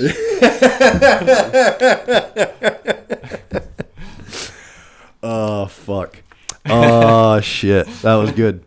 From there, let's see. We got, oh, man, my least favorite people on the planet. We have Rebel Moon, December 23rd. Zack Snyder's newest creation. Directed and created it. I already mentioned that. I fucking hate the Snyder. That's fucking, oh, my God, dude. They have my least favorite people on the internet. They'll be begging for the director's cut of this one, too. Oh, yeah. Yeah, they sure will be. Because God forbid that guy learns how to tell a fucking story in 2 hours. Goes to show how great of a fucking filmmaker he is. Trailer came out. It looked like just a mishmash of a bunch of other shit. Like, it looked like Star Wars, which is already kind of Dune related. It looked like Star Wars mixed with Dune. Even like a little Lord of the Ring. It was just, they looked at a mishmash of... It sounds good. Did you see the trailer? No. No? There's full-blown lightsabers in the fucking trailer. Have you seen the trailer? Now that you say that, I have. Yeah? But that's all the only part I remember. It was the lightsabers. I don't know. It's not that it doesn't look good. Like I said, it just looks... I mean, it's just a trailer. To me, it looks a little unoriginal, but you never know. The cast is all right. It's got my boy Charlie Hunnam in it. I do love that. It's got Anthony Hopkins in it. Obviously, Sir Anthony Hopkins is the man. Love him. And then it's also... Does he have a lightsaber? Because that'd be really funny watching does Anthony Hopkins not. wielding a lightsaber. That would be crazy. His old ass. Imagine that. That would be fucking sick. Him just start He's doing like the some Yoda Emperor. shit. He starts fucking spinning He does the around. Emperor thing where he just like... Anthony Hopkins is the Emperor would have been a fucking vibe. Yeah. Would have been a fucking vibe. Speaking of spooky season, I've been itching to watch the Hannibal, the trilogy. I'm going to be diving into that very soon. Yeah. It's been a few years since I watched those. I'm definitely diving into those. It's also got my boy Dijman Husen in it from Dijman Gladiator. Husen. Fucking was it Dijman Husu? I don't recognize the name. Oh, he's Dijman Hunsu. I think it's Hunsu. Blood Diamond, too. Blood Diamond. Oh. Gladiator. I know him. He's in a bunch of shit. He's in the first Guardians of the Galaxy. Yep. He also Just from Gladiator. did the voice of the Star-Lord episode with Chadwick Boseman as Star-Lord in What If. Oh, nice. And remember, he kept trying to be Star-Lord's like best friend. Yep. Every time he did something cool, he's like, "Oh, classic Star-Lord." Yeah, right. Yeah. He voices his own character in that Nice, too I and didn't know shit. But yeah, no, he's awesome. So I do love him. I don't know. I mean, I'm definitely gonna watch it. That's for damn sure. It's a Netflix movie too. I think it is gonna get that treatment though, when Netflix buys out a couple theaters, like big, big theaters in big areas, and it's gonna do like a small release. But otherwise, it's gonna be on Netflix. Like I said, December 23rd, which is cool tough because I do feel like that time though, like around Christmas time and shit, there's like a lot of chaos with family and stuff. But then there's also times where you're just like exhausted, so you just plop down on the couch. Yeah. Nothing wrong with having a new movie to watch right from your couch at that time of year. You know what I'm saying? Yeah. That's not terrible. College kids are home for like a month. Yeah. Yeah. Depending on, like I said, depending on what you do for the holidays too. I feel like some people do Christmas early, and then you go home like that's what I've done the last couple of years. Like I've gone home on Christmas Day at like 5 or 6 7. o'clock. Yeah, see ya. And I'm just chilling on the couch. You know what I mean? It'd be perfect to be able to like pop on a new movie. Hopefully it's good. The fucking army of fucking Snyder fans have literally made me hate this guy for no reason. Like, it's not like the hate I have for this guy in my heart now is so like, it's obscene, and he hasn't done anything wrong. It's all because of these fucking assholes. Like said fans, anything, dude. or yeah. They're the worst fucking fans of all time, dude. I hate them with my whole ass heart. They're so fucking. They say some annoying. dumb things. They're awful. They're awful, dude. They're awful. They're so dumb. But I do love Dawn of the Dead. Dawn of the Dead is Yeah, it's a phenomenal movie. Dawn Love of the that movie. Dead's awesome. Not a phenomenal movie, but you know, Ah, it's good. It's a really good Dawn of the movie. Dead's good. Yeah, it's a really good That's one of those horror movies that like that movie is like that's a good movie. Yeah. The movie's fucking clean. What were the other ones that he did on Netflix? Was it? It wasn't Army of the Dead, was it? They like rob a casino. David Bautista's in it. Yeah. Was that Army of the Dead? Is that what it was That called? was, I think I was almost positive that was Zack Snyder. It was Zack Snyder. I know that. I'm just making sure that was the Yeah, name Army of of it. the Dead. Yeah. That was wildly mediocre. And then a follow up to that one too, right? He did a second one. Yeah, I don't know what the second one was called. I didn't even watch it. The first one was, like I said, wildly mediocre. But yeah, I don't know. I'll definitely check it out. Like I said, it's on Netflix. Even if it wasn't on Netflix, I'd probably go check it out. I don't know. Well, I'm kidding. A couple of other ones. I got one that I am very excited for. I don't know how excited you guys will be for it. December 15th, Wonka. The prequel to Willy Wonka. My boy Timothy Chalamet playing Wonka. That's why I'm excited for it, for being honest. I can get back into that. He's dating a Kardashian now, isn't he? No fucking way. Is he? I think he's with Kylie. My boy. Wow. I don't know. Is he? Yeah. I didn't know. I That's hadn't wow. heard that. I think so. Good for my boy. Jenner, but yes. Good for my boy. Attaboy Pretty Chalamet. sure. I'm not usually up to date on my shit like that, so I have to double check that as well. But Okay. We got Hugh Grant in it as well, and then Mr. Bean. Mr. Bean's in it Mr. too. Bean, nice. Yeah, Mr. Bean too. I think this one's kind of supposed to be. Well, actually, no. Willy Wonka's got a few musical scenes, so I think it's actually in the same tone as that. There's like movie, but there's musical sequences in it and shit like that. Yeah, it has to So be. same vibe. Like I said, prequel. It's like early Wonka and basically how he became to establish the Wonka brand and the Oompa Loompas and the factory. I think the idea is cool. Like I'm in. I think this is gonna be cool. I can get back into it. Yeah, I'm in. yeah, it looks pretty cool. Yeah. Yeah, I think it gives more of like a human take on it. It's not like a fantasy happy-go-lucky movie. I don't think. I think it's gonna be more like a drama. Yeah, I think so too. Yeah. Because I think Pretty cool. they showed a little bit. It seems like he was kind of like had a like I don't know, like feel like I don't know, tougher younger years. You know what I'm saying? Yeah. He wasn't always the fucking Willy Wonka front flipping fucking golden ticket guy. You know what I'm saying? They're still gonna do some musical numbers, I'm sure. Yeah, Yeah, that's what I was but, just saying. gotta There's do definitely it. still musical numbers and shit like that. But no, I'm excited for this one, mostly because I said like Timothy Chalamet. But I'm in for that one. That's December 15th. December's looking like it'll still be pretty good. A few. First one too. Low-key horrible, like horrifying movie. Like, What? The first Willy Wonka. Willy Wonka? Oh, man, Like, I they got fucking- some scary shit. in that Yeah. movie, I dude. love Willy They're going Wonka. through the boat, and it's like there's no no earthly earthly way of knowing which direction we're going. Definitely a tribute movie. Yeah. Sure. Oh, big time. I love Willy Wonka. That movie's. I love that fucking movie. Yeah, great movie. That Charlie one's terrible though. That fucking. Yeah, that's why. Johnny That's why we Depp got. version. Yeah. Johnny Depp. I think it was terrible. One that I'm not too interested in is the Hunger Games prequel, The Ballad of Songbirds and Snakes. The cast, there's some good people. Peter Dinklage is in it. Viola Davis is in it. Jason Schwartzman's in it. I don't know. The trailer looked okay. I thought the first Hunger Games movie, I know you've seen it because we watched it on the cruise together, and I had told you, I was like, the first Hunger Games movie is good, and you ended up watching, you said you agreed. From there, though, I don't know if you've seen them. They all went, like, downhill, I thought. Yeah, I think still the first 2 or 3 are good. But See, the second one to me felt like just a shitty version of the first one. It reminded me of The Hangover and The Hangover 2. It was just, Imitating itself kind of thing. Yeah, but just not as good. Yeah. I don't know. I'll check it out, but I'm not very, very, very low expectations. Yeah, I mean, a lot of what made the first one great was just the introduction of the whole concept of their like world. Awesome You know? concept. So that Good gave concept. a lot of Yep. Yeah. And then it was more intense than I expected it to be. Yeah. I thought it was going to be a little bit more built towards children, if you know what I'm saying. But I was like, oh no, I was like, we're fucking killing kids and shit. I was like, all right, word, like, this is kind of crazy. yeah. Like I said, the second one, I don't even think I remember the fucking third one. There was 3, right? There were 2 different At parts. least. I think it was like 4. 4? Yeah. I think, Jesus. yeah. There's well, they like were- 2 Mockingjay ones and then something Yeah. else. Oh, so I might not even have finished them. Yeah, I don't know. And you I had might part. not You had even Monkey finish. J. I think part 1 and part Part 2. two. They broke it off into 2 different. So ones, 4? which is just absurd. Yeah, is it 4 or 5? I'd go with 4. Like, what do you think you are, fucking Harry Potter? Yeah.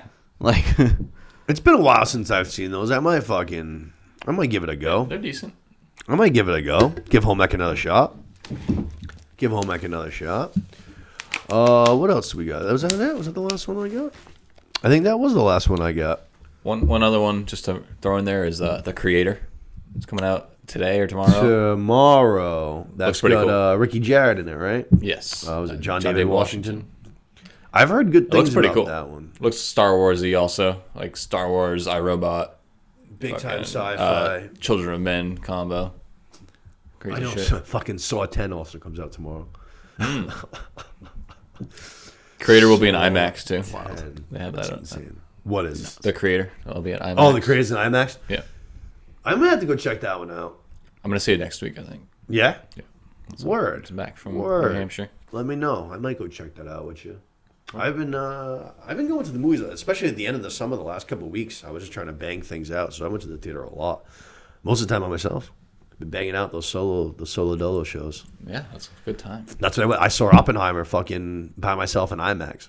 Dude, it was fucking eerie. I can't believe I haven't seen it. You haven't seen it? I love Nolan, and I just like haven't carved out the time. Oh, man. And then it's out of IMAX. I've looked it up this week. Oh, is it really? Looking to try to maybe go see it, and yeah, it's on IMAX anyway. Sucks. It's still playing in a few places, but yeah. I was really late going to see it, for starters. And then I was like, all right, like I'm going to go see it. I'm like, do I really want to? I can just go see it in Fall River in like standard definition. Or I was like, I can just take the fucking trip up to IMAX, which really isn't that far from me. Yeah. And I can go see it in IMAX, which is the way it's supposed to be. You just got to park. That's the worst part. Yeah, true.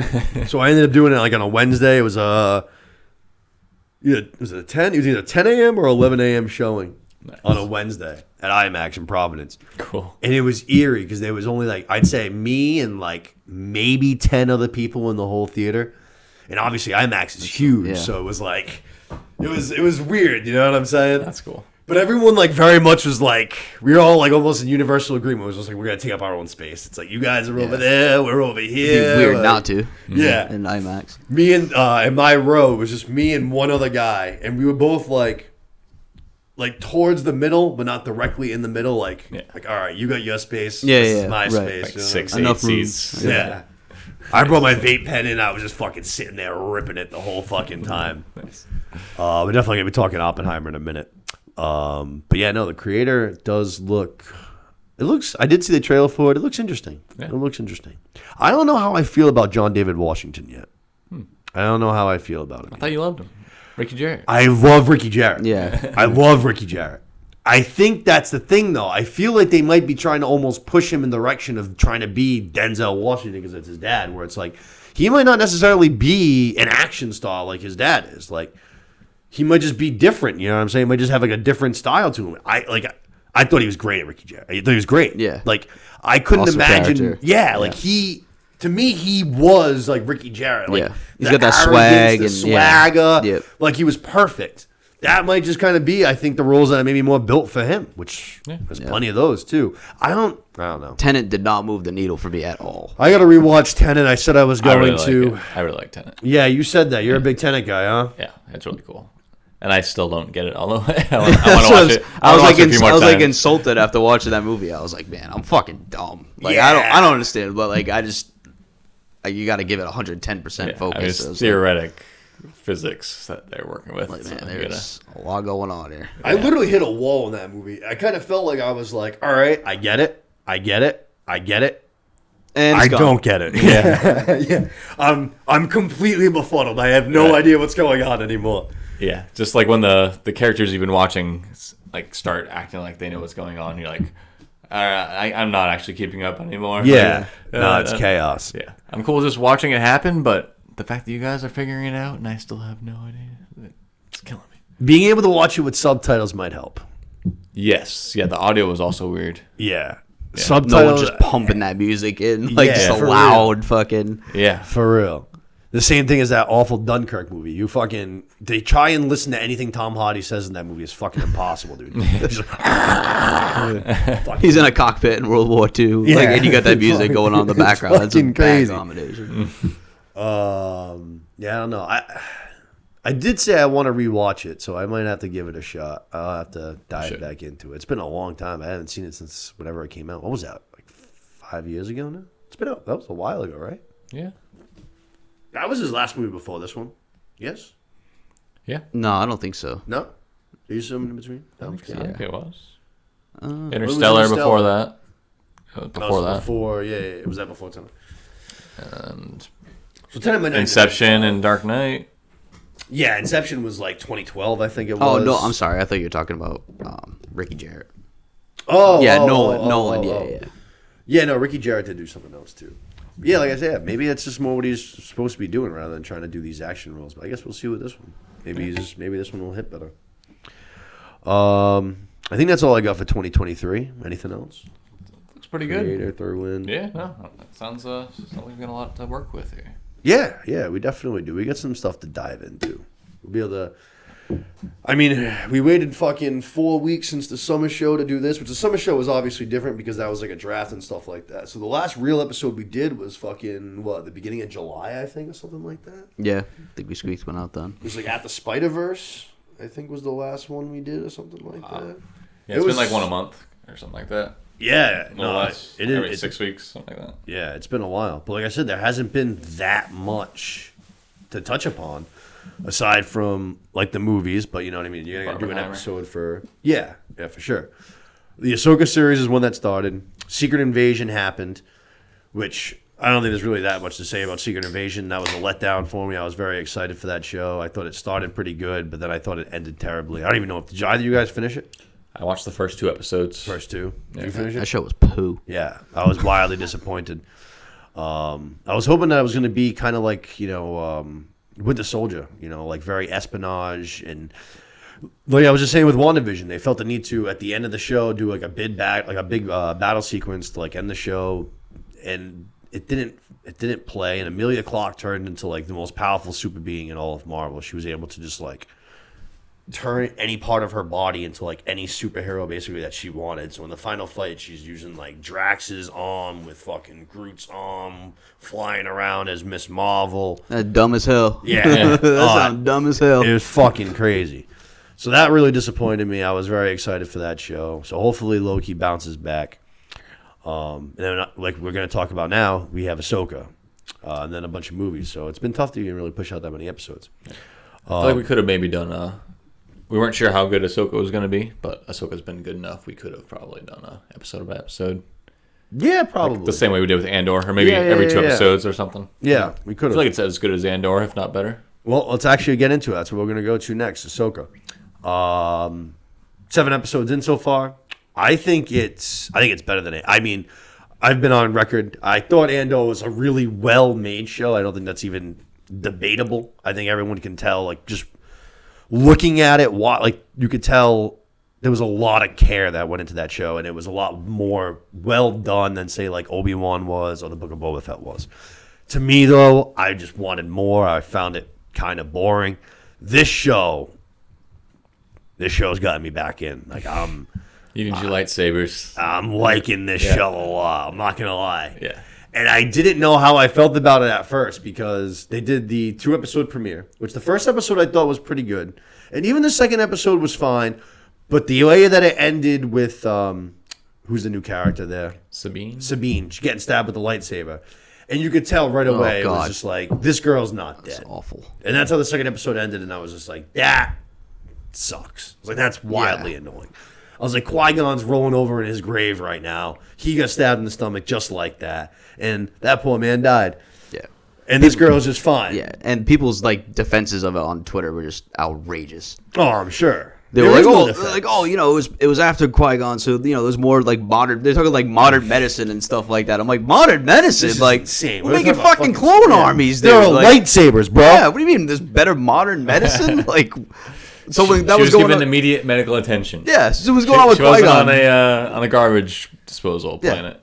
Fucking emergency droids were there. You had a droid army, a clone army, but we didn't have the medicine to fix Qui-Gon Jinn. What do you? Yeah, at that crazy. time, like, what are you talking about? That's And like dumb as hell. he died instantly, basically. Yeah, Like, you know and what I like mean? you said, you knew it too. The way that it ended, like the Oh yeah, black screen, and then you're like, oh well, all right, well she ain't fucking dead. yeah.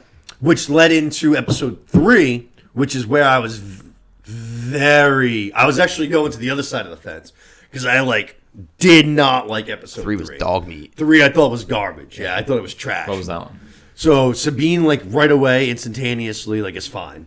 And then she did a little bit of training on the ship, and then that's when they got attacked by a bunch of. It was one of those Showing back to dogfight her scenes. clubhouse thing. But like Ahsoka literally at one point is like an astronaut outside of their ship. They're in a dogfighting scene. That was cool. And dude, That was was awful. It was so bad. I'm like, we're literally in space. We have ships shooting at other ships. And she's still acting like it's just the stormtroopers with their little blasters, Yeah. you know what I'm saying? She's doing cartwheels on the fucking wing of the plane. Fucking taking out Yeah. fucking... Oh, man, I hated it. Yeah. I thought it was And awful. some pretty overly confident villains where they aren't just shooting the ship she's on instead of... Yeah. Instead they're going to try to drive within lightsaber range of her. Yeah. I hated episode 3. Horrible Hated it. flashbacks to The Last Jedi, too. With fucking Princess Leia floating in outer space. I don't know why that just like Mary Poppins in it back into the ship. Like Poppins. I don't know why it made me thought of that, but I was like, I just brought back horrible memories. So that was dumb as hell. Yeah. No, that's fair. Yeah, no, episode 3, big time out. Okay. So I was a little... I even remember texting you. I was saying, Yeah. like, all right, that was really bad. I was kind of, like I said, leaning to the bad side of the fence. Then 4 came back really good, and I was like, okay. I was like, now I'm back to having some expectations. And then 5, 6, and 7 have all been fucking heat. Yep. Just 99 down the fucking black. Yep. They've been awesome. And I was saying to you guys this morning after I watched episode 7 this morning. It's Wednesday. It came out last night. This was my favorite episode of anything Star Wars since the season 2 finale of Mandalorian, where Luke Skywalker fucking came in. Wow. I thought this episode, not even just like from I thought it was an awesome episode. I thought it was fucking fantastic. I laughed. I thought there was great battle sequences. I thought there was like good storytelling. I was intrigued. I thought it was awesome. I thought it was an awesome episode. Yeah. I'm all the way in on these little the noties or the noties or whatever the fuck they call these little turtle things. Yeah. Cutest thing since the Ewoks, without a doubt. Like the best creature since the The Ewoks. little suits. They're fucking awesome. And this one when plaid they pants and shit. when Homeboy pulled out his slingshot and shot a rock right at that guy and it did nothing was one of the funny. I fucking died, dude. She was like, okay, good effort, but like, yeah, but just the way he was just like fucking straight out of Mario. Like that's what it reminded me of. Fucking remember the Mario game where you had like a guy on the bat, you Koopa. picked 2 people. Yeah. Double dash. Yeah. That's like in the like the person on the back was throwing Yeah, things. just flipping That's like shit. what it reminded me of. The dude just pulls out a slingshot and just shoots it out the back. But they were funny as hell. They like tried to do like the slam at one point too. Like this, like right in the middle of that, Ezra's like not commanding them, but like there's a big battle shooting back and forth, and he's like, "All right, guys, I got this." And he turns right over to them. He just goes, "No tea, no tea," and then they're like, "No tea, no tea," and then they just like sort of mobilizing. It was wicked funny. Oh, they're fucking hilarious. Like I said, favorite creature since fucking Ewoks. No doubt about it to me. Yeah. Also, Ezra is known for his slingshot skills. Oh no shit, really? So he definitely like introduced that tech to them. They had so that's zero. a cool callback. They had zero like aggression in them at all. That's like his small way he that's elevated cool. them. You know, like that makes it even better. yeah, That's a Rebels thing, obviously, right? yeah, like just the first like 4 episodes before he finds out that Kanan's a Jedi and starts like, getting trained as a Jedi. No shit. No, that's cool. I like that. Yeah, This is my first introduction to Ezra, and I like him. I like his character. I like Seems him, very, but the other one I don't. Sabine. I don't care for that much. I don't like it. I honestly, I don't like the girl that's playing her either. She doesn't I do agree. it. I don't really like the actress. Yeah, no. She's, I don't buy it. Like, I don't buy her. Like, she takes me out of the scene sometimes. I agree. Yeah. She's I definitely can not my favorite. I can handle it, but it could be. A lot yeah. better. It can be a lot better. It's not like terrible, but it could be a lot better. Yeah. It's like I don't know. she's wearing a Mandalorian armor with a lightsaber. So it's like, how are you not? Yeah. How are you not killing? Like, how are you not like one of the most powerful people out there? Like, True. I didn't. It's That's just actually struggling. one small thing I Right. didn't like about today's episode was the fact that when all the fight scenes were happening, there was no helmet, and I was like, "Bro, just hit this bitch one time in the head, and like it's all done." Yeah. Yeah. Well, that was the one thing she left behind at the other galaxy, right? Oh, is there? Oh, all right, yeah. I got you. But still, she wasn't wearing it. It's a vulnerable spot. Yeah, big time, Yeah. big time. Yeah. The no T are awesome. I do like what are that called? The Howlers, I think they're called. I like his Howlers, little yeah. his little coward one. Like he was hiding in the little pods Yeah. with the fucking no Like I a thought wolf that was horse hysterical. Yeah. combo. Yeah, cool looking thing. I did even like last week how when he like fucking ran off and he came back and she's like, "You're a coward," and he's just like sulking and she's like, "Go away," and he just like would run off a little bit, but then he'd come back. Yeah. No, the last couple of episodes have been good. Grand Admiral Thawne he's living up to. I feel like he's. Yeah. You can tell he's already like thinking constantly, like a few steps ahead. this witch, like this supreme witch bitch, like you can tell he's like almost teaching her, like, you know what I'm saying? Like she looks at all these things. Yeah, from I'm one- wondering how that's gonna be. Are you saying Morgan Elsbeth or those three? No, witch ladies. Yeah, the one. Yeah, Morgan. one. Yeah. So yeah, she's totally his disciple. Okay, Yeah. that's what it seems like. It seems like he's Yeah. already like educating her and shit like that. But she's also one of the Night Sisters. She's a descendant of the Night Sisters. Okay. Which is They're those creepy. three ladies. Yeah. Yeah, they yeah, are. they're creepy. And they give some strong Dune vibes. They're very Benny Gesserit. Friggin' Definitely, especially with like even like the robes and the hoods and shit like that. I feel there's a lot of that in Dune. yeah. And we'll see. I don't know. The Night Sisters are a big thing that they dive into a lot in Rebels. Oh yeah, as well. Oh word. And I fucking they feel like also I'm missing can out by not seeing Rebels. and also in Yeah. the new video games, the Fallen Order and Oh yeah. Yep. Oh shit. and the newer one. I forgot what that one's called. That's why I think they could have done two different shows. I feel like they could have done I feel like a live Rebel show and had a so like that's my only gripe is that like I was wanting to see more of just like Ahsoka and how basically like what's happened to her since she drifted away from Anakin. You know what I mean? Like where's she been? What's she been doing? Right. I was kind of hoping to be a little bit just more centered around her, but I also don't know. Yeah, like I like the Rebels. I feel like they just have their own show, and I'd be fine with it. But I also don't. I don't know if that means that they're not going to incorporate. Like I don't know if like the Balin Scroll comes in because the Rebels aren't there. So Yeah. I don't know if you have to have them, but I love Balin Scroll too. I think he's sick. Yeah, he's awesome. I have no idea where he just went to, but it'd be interesting to RIP. see that. Yeah, he's a big mystery in this last episode, right? He's like he just went away. Yeah, and he's clearly like has some internal battles going on. yeah, Very he's much so. conflicted. Well, he for sent sure. away his, I don't know if you call her a Padawan or whatever, his, you know, his Padawan, training. yeah. But basically kind of almost like Shinty. sent her away, I guess. I don't even know how else you would say it, but kind of just was like, all right, you're on your own now. Like, you're free. Go. Yeah, he was very weird. Even the way he was talking to Ahsoka when, like, they had that little He just left and exchange. he nodded, like just was like looking at her, just like nodded his head when she was riding away, and then just was like off the bat, like they showed like the map thing, Yeah. and he was just off the like, where's Balin? And Yeah. Thrawn was like, I have no idea. Very, very, very strange. I got a crazy Reddit find for you. They do a close up of him at some point, like reaching for something, and you can see his like gauntlet. And on his gauntlet, in their language that they have, I don't remember what it's called. It's a list of like 7 or 8 names. The list of names is Luke, Leia, Oh, shit. Chewbacca, Han, Oh, no shit. Ben. No, don't know if it's Solo or Yeah, right. Kenobi or whatever. A couple other people. Oh, C-3PO, R2-D2's on it. Oh, C3 cameo. That was Yeah. awesome. Didn't see that coming But at I mean, all. is that like a hit list? That was awesome. Is he trying to like undo some? Yeah, right. Like that's all the people that like beat the Death Star. Is Yeah, he? yeah, yeah. Is he trying to use the world between worlds to kind of like Go back in fucking time. yeah, yeah, kind of reset Too much hit of this. list. timeline? Too much of this going on. I know. There's too much of this going on. I know. Multiverses and time I travel. don't think it's going to be like that, to be Let's hope honest. not. But and looking back at those older Rebels episodes, you aren't going to get a lot of answers, but you can get more just kind of like understanding of it still. You aren't going to get anything that tells you how it's going to go. But you should go back and watch the World Between Worlds, like arcs of Rebels.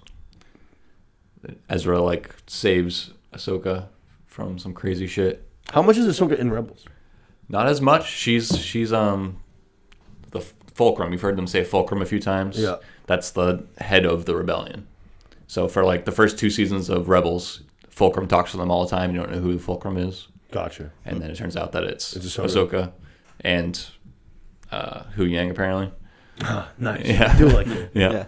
Wu Yang's cool. Yeah. Mitz, can you grab that black wire that's dangling there? And then there's that little gray wire coming right out of the camera. And you hear the term Fulcrum in Andor buddy. as well. They bring up Fulcrum a few Might have times. to flip it. There you go. So I don't know if they're also communicating with Ahsoka during Andor. Yeah, we're good. Fulcrum and... Oh, yeah. Did they mention it in Andor? They did? Mention Fulcrum. I don't know if that's like a generic term for the hidden Like rebel leader. rebel leader, Yeah, or yeah, if yeah, it's always Ahsoka that they're talking about. General. Yeah, I gotcha. But they could be talking to Ahsoka multiple times in Andor. Mentioned Ray Stevenson as Balon Skull, R.I.P. in peace, but that guy's been doing an unbelievable job. Yeah. I don't know how you could watch the show and not be thinking that he's like pretty much the best part of it because he's been great. Thrawn's been good. C-3PO cameo is awesome. Yeah. No Taiwa great. Like Ezra. Ahsoka's been a little dry this season. That's one thing I would say. Yeah. Like almost overly dry. Yeah, especially because she is very not dry in the animation. Clone Wars, not at all. Yeah, Yeah. definitely not. No, She's she's the total opposite. Yeah. Which is probably like intentional to kind of show like the change, I guess, the transformation that she's going to is the only thing I can imagine. Well, in the last couple episodes too, after she had that whole experience in the World Between Worlds with Anakin, she is now like enlightened. She's turned into Ahsoka the White, basically, right? Seems like she had her transformation. Yeah. And she's now like happy-go-lucky. She went from like freaking out about Yeah, I hear everything, ya. and she's Yeah, like, yeah, I she's hear like, ya. I don't know where it's going. Yeah, it's we're true. hopping in the mouth. Like, Yeah, let's go. no, that's true. And she's like believing in the Force now, and I don't know, maybe kind of unlocking what she used to be like. So yeah, in episode 6, that was when she did like she met like the Hayden Christensen cameo, and it was like that whatever World Between Worlds. That was cool. Like I enjoyed it and stuff, but I like very much liked what they did in episode 7 as far as him leaving tapes behind for her way more. Like I liked that concept. It's a cool a concept. lot. Yeah, it was. Especially it was like before World Between Worlds was like ×5 for me though. Yeah. Really, yeah. That scene where he's walking on the bridge and then it's like a lightning thing and you see Vader. Yeah. Real It, quick. that was, Oh, that man, was that so was- fucking. Oh Oh, yeah, it it looked awesome, no doubt. I'm just saying like the actual like, I The don't know. bridge too. It was Yeah. like kind of a Lord of the Rings thing too. Yeah. Like, also, like I said, Ahsoka the White, Gandalf the White. Good call. Got that big showdown against the Balrog, like One of the best where scenes. he breaks the bridge. You shall not pass. Yeah. At one point, Anakin says like, "You got to learn," and he breaks the bridge, and Ahsoka falls down. And then they go into like their flashbacks. That's when she goes into her flashback. Which also, by the way, the young Ahsoka is played by the same actress that plays. House of the Dragon, right? Isn't it? No, I don't think so. Maybe she's in House of the Dragon too, but she plays young Gamora Yeah, it's a in young the Gamora, Infinity Wars flashbacks, and she's also the like 8th grader in Barbie. That's the other Oh, one. no I was trying to shit. think of who Yeah. the other one was too. Yeah. No shit. Yeah, Nice. pretty cool. Nice. Yeah, I don't know why. For some reason, I thought I must be thinking of somebody else. I remember the girl that plays the sea snake's daughter, like the older version, the one who's like she's like pregnant. Like she rides Valerian. She has Valerian like lit her on fire and shit. Yeah, She had a role as something else. For some reason, I thought it was that one, but it must have been something else. But it was another like big universe kind of a thing. yeah, maybe Black Panther. Yeah, I don't know. I can't think of it. I don't know. I think that's pretty much all I got for Ahsoka. Like I said, I just like the idea of especially because it looked like it was him. Even it was like definitely like pre-Revenge of the Sith. Like it looked like it was almost like right in between like Attack of the Clones and stuff. It looked Yeah, like he was 2 like and 3. young, and I like the idea of him just like. Obviously, like they say, like he's one of the most powerful Jedi. He has so much touch with the Force. So like maybe he like he obviously knew to leave these tapes for like a reason. You know what I'm saying? Yeah, Because otherwise, he would just be like, "I'm just going to teach her these things myself eventually." You know what I'm saying? Yeah. But he like knew to record all of these tapes, and she said that he left a bunch of them. There's 20 of them. Yeah. So like I Also- said, I like that concept. yeah. It's intriguing to me. Do you guys think that whole sequence she had where she like fought him, Yeah. was she actually in this other place fighting some consciousness of Anakin, or was she just like in her own mind? Imagining it in her. Yeah, I got you. I hear you. But then again, like that young Jedi also like heard them fighting. Oh, Yeah, they heard what's the the name's sounds. kid? Yeah. Yeah. Yeah, Harrison Duel's kid. Yes. So I don't know. It's all weird. It seemed like it was in her head, but like, how is there this version of Anakin out there that has all that hate in him, but is also like trying to help her and like? I think it's just out. This is like a Force thing, That's how Yeah. the kid. That's how the kid hears it. You got to be maybe like Force sensitive Yeah, to kind of know what's going on. for you sure. know? But it's like a. So, but it When must does have this actually show- happened When does this take place? simultaneously with like end of season 2 of Mando.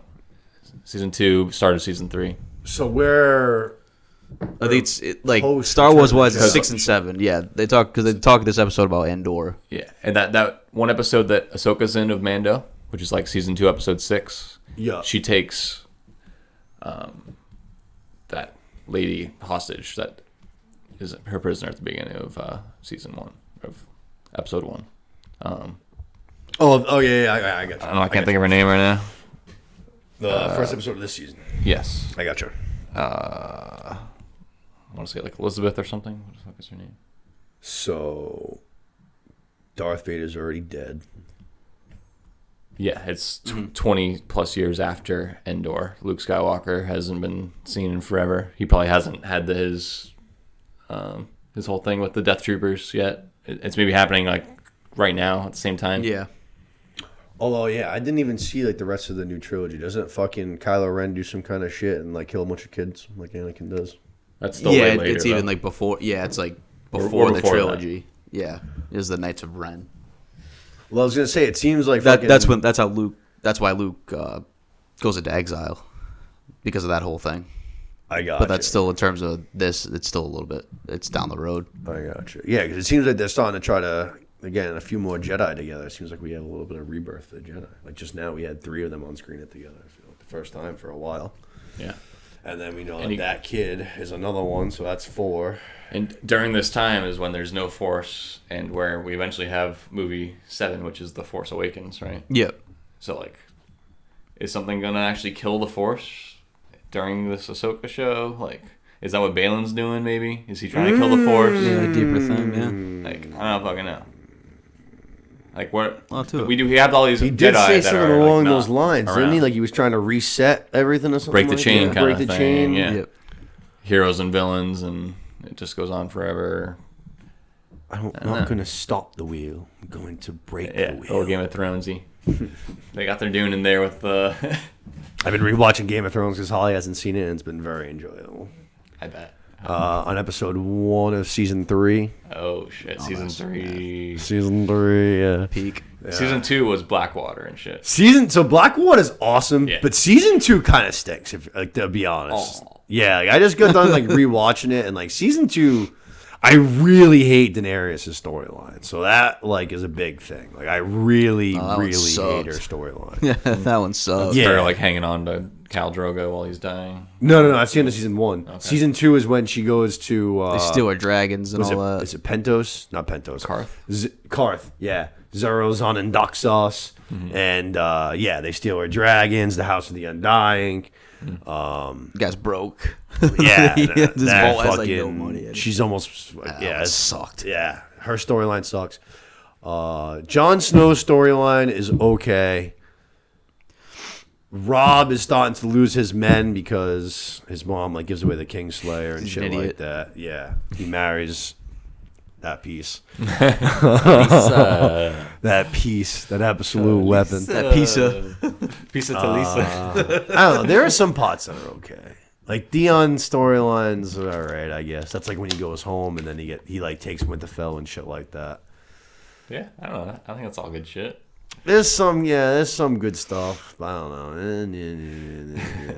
So the Ned Stark fallout. You don't like it. Yeah, there is. Season 3 bangs though. Season 3 bangs, and then every episode of season 4 is fucking awesome. Season 4 is my favorite. Like from start to finish. I think it's the strongest season. But yeah, no, obviously I always enjoyed a nice rewatch. I don't even know how many times this is, but Yeah. I don't know. Anything else for Ahsoka? No, I don't think so. Excited No? to see how it ends. It's kind of a shame that it ends I'll next enjoy week. this One show. more? I could. What do you- I could have a couple more. What do you guys think this show compared to Andor? Andor is a little bit deeper. I don't know if that's the right word. I think it's more like emotional. Definitely, because it's very grounded in reality. Yeah, It's like- but in terms of Star Wars, I kind of it's good to have both of them, but I'd rather divert to something like this. yeah, this is Good Star amount of Wars. action, good amount of storyline. This is Star Wars. Yeah. It's good Star Wars. I lean towards Ahsoka too. I'd say like 8.5 Andor, like 9 Ahsoka. Yeah. Like Like this is a good Star Wars show, Andor is just a good show. Yeah, Would be how Yeah. I would describe it. yeah. We said that a bunch of times when we were reviewing it. And I feel like you could easily watch Andor and not watch anything Star Wars related previously. Like, you could have no correlation with Star Wars, and you could watch Andor and be like, "This is a good show," because like I said, it was a good show. It just wasn't Star Warsy enough. Didn't have enough Star Wars in it. From there, let's get into all of our movie reviews. We have a bunch of movie reviews to go through, all from this summer. The first one we're going to start off with, I believe only I have seen, so we're going to just smash right through that, and that's Blue Beetle. Second to last movie from DC before James Gunn officially takes over, but like I mentioned earlier, Zolo Meridium is still going to be reprising his role going forward. He is from Cobra Kai. He plays the lead. I had like almost no expectations before the movie. I don't know if you guys noticed, but it was like the least marketed movie I've ever seen in my entire life. Yeah. Especially for like a major studio, like a comic book movie. They put all their money in George Lopez. Yeah. They didn't have any money. It's fucking crazy. No marketing. I saw fucking people were saying that they didn't even think it was going to make $50 million, which it ended up making like $150 million. Wow. So it did a lot better than people expected. That would have been rough. Did they only spend that much? It was a low budget. Yeah, it was a low budget, which I noticed a couple of times. I'm not on my high horse as far as CGI goes. You know what I mean? Like, I mentioned that The Flash had some really bad moments, but I still like The Flash. This movie had some pretty bad CGI moments, like noticeably bad. But like I said, I didn't have much expectations like going into the release of the movie, and then there was a lot of positive. Like, a lot of people were saying that it was good. A lot of people were saying that it was really good, that they liked it way more than they thought they were going to like it. So of course that built my expectations up a little bit. So I was going into it, I was like, oh man, like, expecting this to be pretty damn good and stuff. And it wasn't that it wasn't good. It was just wildly, like, it was just average. It was, yeah. Meh. It was wicked. Like, I didn't find it in any way original. Like, not in any sense of the word that I find it original. There were multiple times in the movie where there'd be like a conversation happening, and one character would say something, and I would literally know what the other character was going to say. That's tough. Because it was like, I've literally seen this movie before. Not this movie, but I've seen this movie before. Yeah. Like, I've heard this exact exchange of dialogue. Yeah. The prototype. Yes. There was no originality. Like, every single scene in the movie felt like a scene you had already seen before. In another movie, whether it was another superhero movie or just another, like, you know, hero, good guy versus bad guy movie. Just felt wicked, like, just unoriginal. The only real good part was, you see her a few times in the commercial, the preview, is the grandma, the Nana.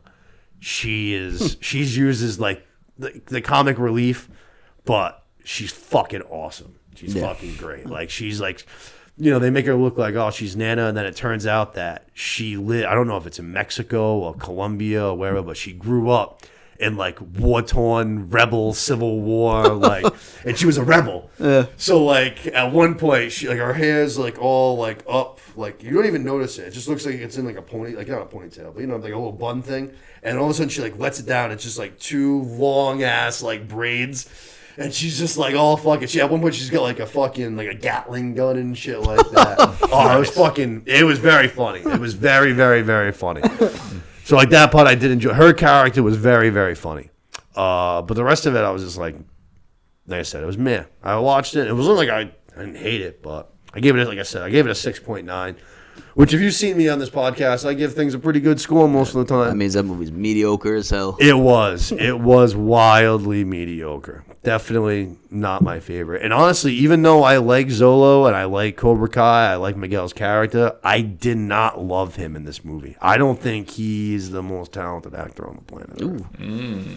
Ouch. Yeah, I don't think so. I think, like, almost in a way, kind of like the Ricky Jarrett scenario, actually, with John David Washington. I feel like he fits the role of Miguel because it's a little bit of a goofy role, awkward. Yep. I feel like that's kind of like how he is. And in this movie, obviously, he's like becoming a superhero. So, like, he starts off like that, but I don't know. When he gets... I stick to it. Yeah, I don't think he's the best actor in the world. I really don't. Like I said, I don't enjoy saying that because I'm a big fan of him and Cobra Kai, but... There was a few times in this movie where I was just like, it wasn't great. CW, like Disney Channel vibes. You know what I'm saying? Yeah. Which, like, I mean, like he's cheeseball. Yeah, he's from Cobra Kai, which is basically like the modern day version of that. You know what I mean? It's fucking cheeseball shit. Yeah, I don't know if he's meant for like the big screen, the center stage, being a superhero. You know what I'm saying? I don't know if that's his bag. But it's not his bag. Yeah, I don't think so. I think that just came to digital release, or it is coming to digital release very soon. So if you're looking for something to watch at home, you fucking check it out. It's not like fucking, like I said, it's not terrible. Slightly recommended. Yeah, fucking give it a shot. Slightly recommended. Give it a shot. Like I said, we're gonna see him again apparently coming forward in the DC universe. So who knows? 6.9, like I said. Next, Mission Impossible, which I don't know if you saw. Me and Seth saw together. No. Dead Reckoning Part 1, second to last movie in the franchise. I don't know what you thought, but I thought this one was wildly, just wildly average, especially for the franchise. I thought it was towards the bottom tier, honestly, for the franchise. Yeah, I was trying to catch up. I didn't see all the Mission Impossible before this, but... Oh, that's right. I forgot about that. You were banging through. Probably like 4 of them done. So did you get Ghost Protocol? That was 4. Don't think I saw. Is that the Philip Seymour Hoffman? I think the last one I saw was the Philip Seymour Hoffman one. And that's 3. Yeah. That's 3. So I saw 3.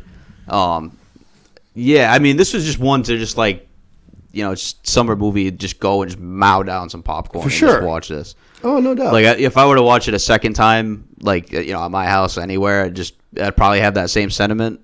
So I think just the setting of being in it where I'm just mowing down popcorn it was a long movie, 2.5 hours, something like that. So, like, to watch it. It was long. Yeah. And it's only part 2:45. Right. Yeah, for 2:45 and it's part 1. I was like, holy shit. Yeah.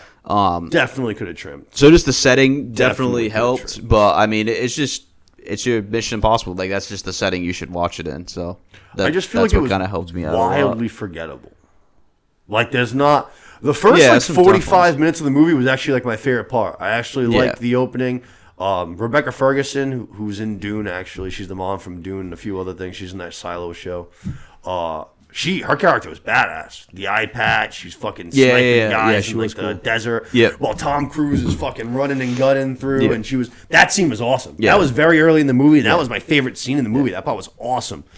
And then there was kind of like what they do in a lot of those Mission Impossible movies, where it's almost like the beginning of a Call of Duty mission, where it's like, all right, for this movie, here are the good guys, here are the bad guys. This is what the bad guys are doing. Yeah. This is what we got to stop from happening. You know what I mean? All right, let's go. Yeah, exactly. So like all of that, like I said, the first 45 minutes I really enjoyed.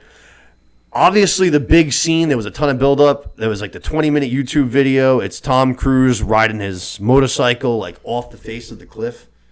That was like the big scene. It's in the trailers. Everybody like, you know it's coming and stuff like that. There's always one big stunt in all of these movies.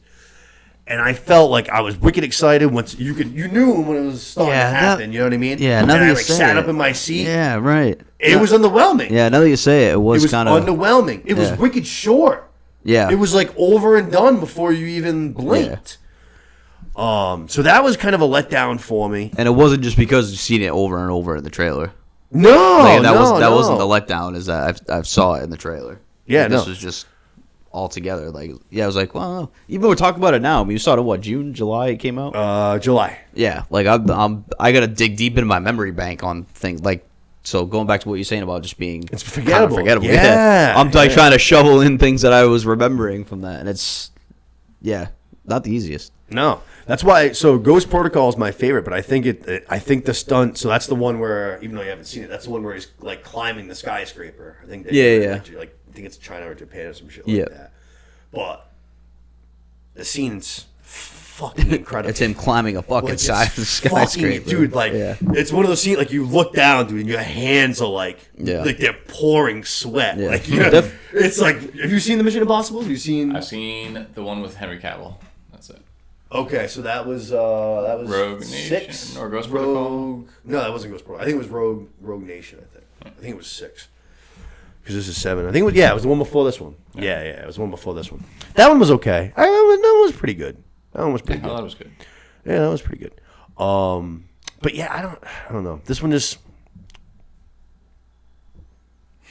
It's fine. Like I said, for 2 hours and 45 minutes of a part 1 of a movie. Yeah. It's like, I get it, this is the last one, but like, holy smokes. Yeah. That's absurd.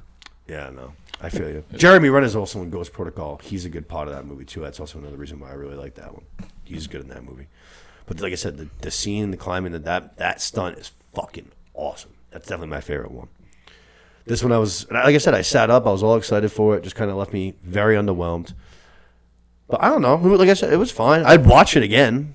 You know what I mean? Yeah, I would watch it again, but just like I said, not being in a movie theater where I got a fucking tub of popcorn on the side of me. For sure. Mowing it down. Yeah. It's definitely going to take it away a second time watching it. It definitely could have been shorter. Without a doubt. Yeah. Definitely could have trimmed 20, 30 minutes off of it. There's just like, I don't know. There's just, for the most of the time, there's no reason to make a movie that long. Most of the time. Mm-hmm. And I'm a fan of long movies, to be honest. I'm usually a person that's like, all right, fine, but I don't know. It's got to be not an action movie like that. Yeah. Like not Mission Impossible. Yep. I think you just hit the nail on the head. It's actually ridiculous. I think you just hit the nail on the head. Also, a massive flop too.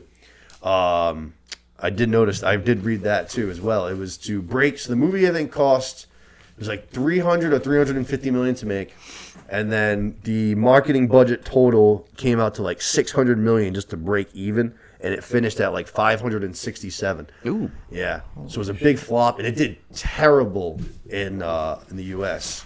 It fucking did 170. Wow. Domestic. That's So almost all of it came from That's overseas. surprising. Yeah. Yeah. Basically 400 basically came from overseas. So That's a massive investment. $600 million investment. yeah, I think it was 350 and then 250. I want to say something like that. But yeah, no, big time flop. Which this year there's been a lot of flops this year. There's been a lot of flops. Sounds like this year. they'll make it. You said they were 30 million short or whatever, right? You just said 5. What was it? Sound like what you added up to. They were only like 40 million short Of breaking even. Yeah. Which I mean. They'll make it the rest of the way. Yeah, that's never the goal though. Yeah. With a franchise, you know what I mean, with a built-in like that's not like a flop. Tom Cruise built in. 5% of budget or whatever. But I mean, it's not like I said. If it's a different movie, then it's. I mean, actually, no matter what, if you don't break even, it's considered a flop. But I get what you're saying. Yeah. I get what you're saying. The point, you always want to at least make your money back. And For sure. It's, like I said, especially when it's this kind of, you got a built-in fucking audience. You got Tom Cruise. It's a huge franchise. You got to be making crazy money. investment. Especially in America. Like the fact you only did 170 is that's crazy to me. Especially coming off the back of Maverick too. Like when Tom Cruise was fucking so good last year, you would think that would even maybe give it a little extra buzz. Yeah. Clearly not. Next one, a movie that I really, really, really fucking enjoyed. Teenage Mutant Ninja Turtles Mutant Mayhem. Mm-hmm. You checked this one out, right? You weren't able to get to it. Nope. Didn't get to it. We're just bouncing around from one to the other.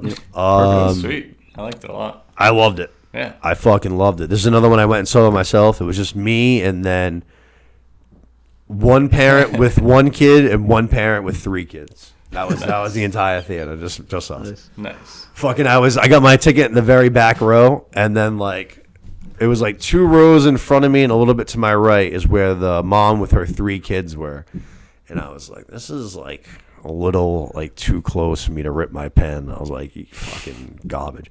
So then I just like looked and I was like, you know what? I was like, these handicap seats look fucking mint. I was like, I bet you no one even sits in these things because you know what I'm saying? Like, how many times do handicap people actually come? Hey, I plopped down, dude. That seat felt brand new, bro. Nice and cushiony. I was like, hell yeah, dog. I thought for sure you were gonna say you saw someone immediately turn around the corner in a wheelchair. Oh no. No, I fucking plopped my fat ass down in the handicap seat. I was like, hell yeah, this thing feels brand new. I was ripping my pen in the back of the theater watching TMNT. I was like, this is great. Nice. But I fucking loved it. I really, really enjoyed it. I think any other year it would have been an absolute shoo-in to be the best animated movie of the year. It just so happens that it came out in the year that Spider-Verse came out, so unfortunately it's wildly tough competition. Yeah. But I truly think it was awesome. Jackie Chan as Splinter was fucking amazing. Ice Cube as the bad guy, Superfly, was fucking amazing. So cool.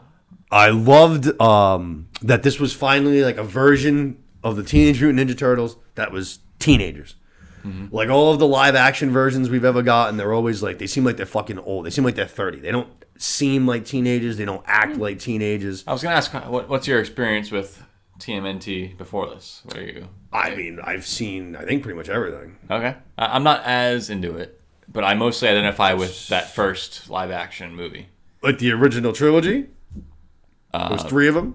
Secret of the Use There's one 2. that is, I think so, yeah. But the first one is like highly regarded over all the other ones. First one is really good. I will not have any slander for Secret of the Use on this podcast.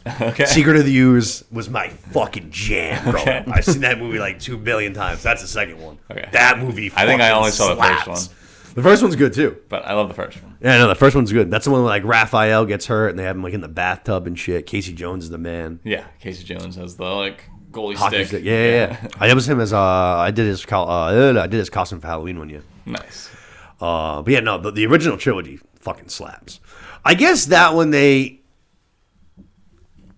do kind of act teenagey in that trilogy. Yeah. Cowabunga, dude. No, for sure. Yeah, no, for sure. I don't know. This one to me just felt a little different. I guess it was like the voices, they actually used teenagers. I don't know. Just like the rifting back and forth. A lot of like the jokes and the commentary and stuff, you could tell was targeted for us. Yeah. Like, if you bring your kid, like obviously the kids are still going to enjoy the movie, but like the conversation back and forth, the jokes are going to go like right over their head. Yeah. So much like pop culture references and shit like that. I thought it was funny. I really enjoyed it. Yeah, I thought it was really good. Caught the modern teenager, I think, too, like you said. Yeah. Not just a teenager, but the 2023 teenager. Yeah, no, I thought it fucking... And awesome villain. Ice Cube, I had to look it up partway through to make sure it was Ice Cube. Oh, man. You're like, what the hell? That was... I know that voice. like... Fucking Post Malone's character was so funny. Who the fuck was Post Malone? He was the guy that kept singing. That was Post Malone? Yeah. I forget who. Get the fuck out of here. Was it really? It was too fucking funny. I didn't know that. Yeah. I don't remember his like riff he kept singing, but... Oh, fuck. I didn't know that. And Seth Rogen was one of the big beefy dudes. He was Bebop. And it's his whole movie pretty He much. wrote it. Yeah, he wrote it. He wrote the screenplay. Yeah. Yeah. But I think he did a lot as far as like getting it funded and stuff too, I'm pretty sure. And then Paul Rudd's character too was too fucking... It was funny. Yeah. That was funny. He's like a surfer dude also. Yeah, but... that was funny. Yeah, he was good. To backtrack, he's actually, I did like his addition in Murderers in the Building. He fit that show perfect. Like he's still becoming more and more important still. Yeah. Oh, is he? Yeah, oh, no shit. He's the victim, yeah. Oh, no shit. Yeah. He, like his, like just his the Paul Rudd character, he's like, he fits into that show perfectly, like seamlessly. I did think that was a really good addition. The only thing I didn't like about this movie was the actual animation style of it, which obviously is a huge thing considering that's what you're looking at the whole entire movie. But I'm always somebody that appreciates like taking a shot. This was a totally different style of animation. Yeah. It almost looked like what do you call it? Like the art beforehand, like the fucking stop motion or like like the idea art basically, like the fucking draw ups, like that basically like put that picture. And I can't fucking think of the name of what I'm thinking. It's skipping my mind, but you know what I'm talking about too, right? I don't know the name. You know, like the creative storyboard. Yeah. It looked like that, but just in motion. Yeah, it seemed stop motion-y, kind of claymation-y. Yeah, that's a good way to put it. But yeah, like you said, like a comic flip book. Almost. Yeah. But then it was also kind of like painted over it. It was kind of like abstract over the top of that. It was a really cool style. And like I said, it wasn't for me. Yeah. But that's what I'm saying. Like I'm sure a lot of other people liked it. And like I said, I'm never gonna get mad at somebody for trying to do something their own way and try to do something different. I was like, all right. Like I said, it wasn't for me, but it didn't take away from the movie for me. You know what I'm saying? Yeah. What do you think of like the stylized turtles and stuff? Like they all kind of had a different look than usual. That was Splinter and yeah, no, that was kind of cool. I didn't mind that. I also liked just like the Raphael different headband thing. I thought that was cool. A little bit of I don't know, he was like huge compared to them. Too. Yeah. Like they did the baby pictures and he's all fucking fat and shit. Yeah. That was very funny. Yeah. That was very funny. But yeah, I genuinely loved it. I gave it an 8.6. I really, really, really liked it a lot. Yeah. Like I said, any other year, I think it would have been by far away the best animated movie. It just happened to go up against Spider-Verse. Did you see Spider-Verse? I have not seen the new one. No. I watched the old one when the new one came out, but is Still it on prefer the Disney first one. Plus yet? That one goes digital. Actually, no. I think it did go digital already. Should by now. Yeah, I think it did go digital. I think it's available somewhere. I don't know if it's Disney though, because I think it's Sony that makes that one, isn't it? Yeah. Yeah. Yeah, it's Sony. Sony. So it's not going to be Disney Plus. I feel like that is available on digital though. I could be wrong. I'll check it I out. don't know. But yeah, no, you gotta check out Spider-Verse. Spider-Verse was awesome. The Ice Cube thing, I'm almost surprised you had to look it up because that to me was like an unrecognizable motherfucking thing. Oh, come on, bro. Come on, bro. He's Like- barking at us. The dog agrees. Because there was no like accent or just like there was Yeah, no, you know what I'm that's- saying? He was Ice Cube. Yeah, that's he a was voice. literally Yeah. Ice Cube. You know what I'm saying? It was funny. Like I said, he plays Superfly, which is like, I mean, it's Superfly. Like he's like a gangsta fly. You know what I'm saying? He also got the same ooze that made the turtles, the Oh, Mutant okay. turtles, and, Yeah. and then there's all these other guys who also got the same thing. There's Yeah. So Post Malone's character, I don't even remember. Bebop. I can't think of the other ones. I don't know. Paul Rudd's like a lizard. There's like a rhino. There's That's Bebop's friend. I can't think of his Yeah. fucking name though.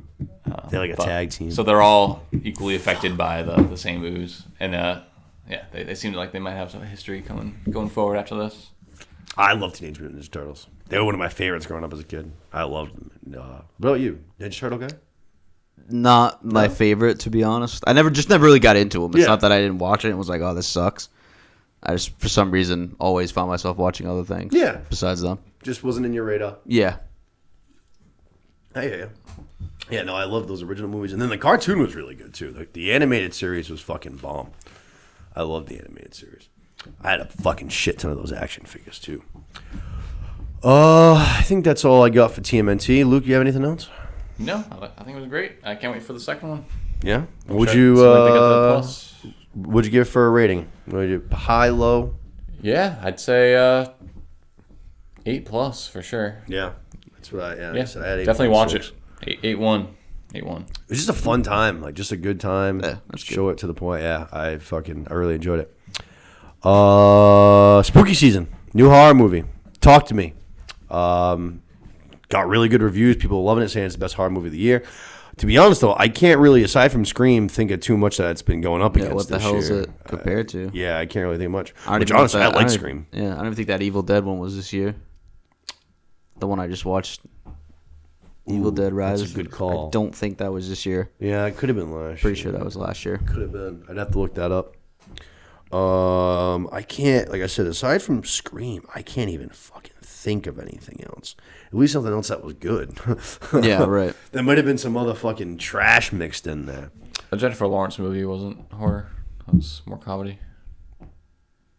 What movie? The one that just like. Yeah, one where she was like naked on a beach. Oh yeah, no, that's a comedy. Okay. Oh yeah. That movie was funny. We saw that in theaters. Yeah, Me, it Seth, was. and Lowe's. All right. Yeah, that was. Sure. I haven't seen it. That movie was funny. All right. I think that's actually supposed to be coming to Netflix soon.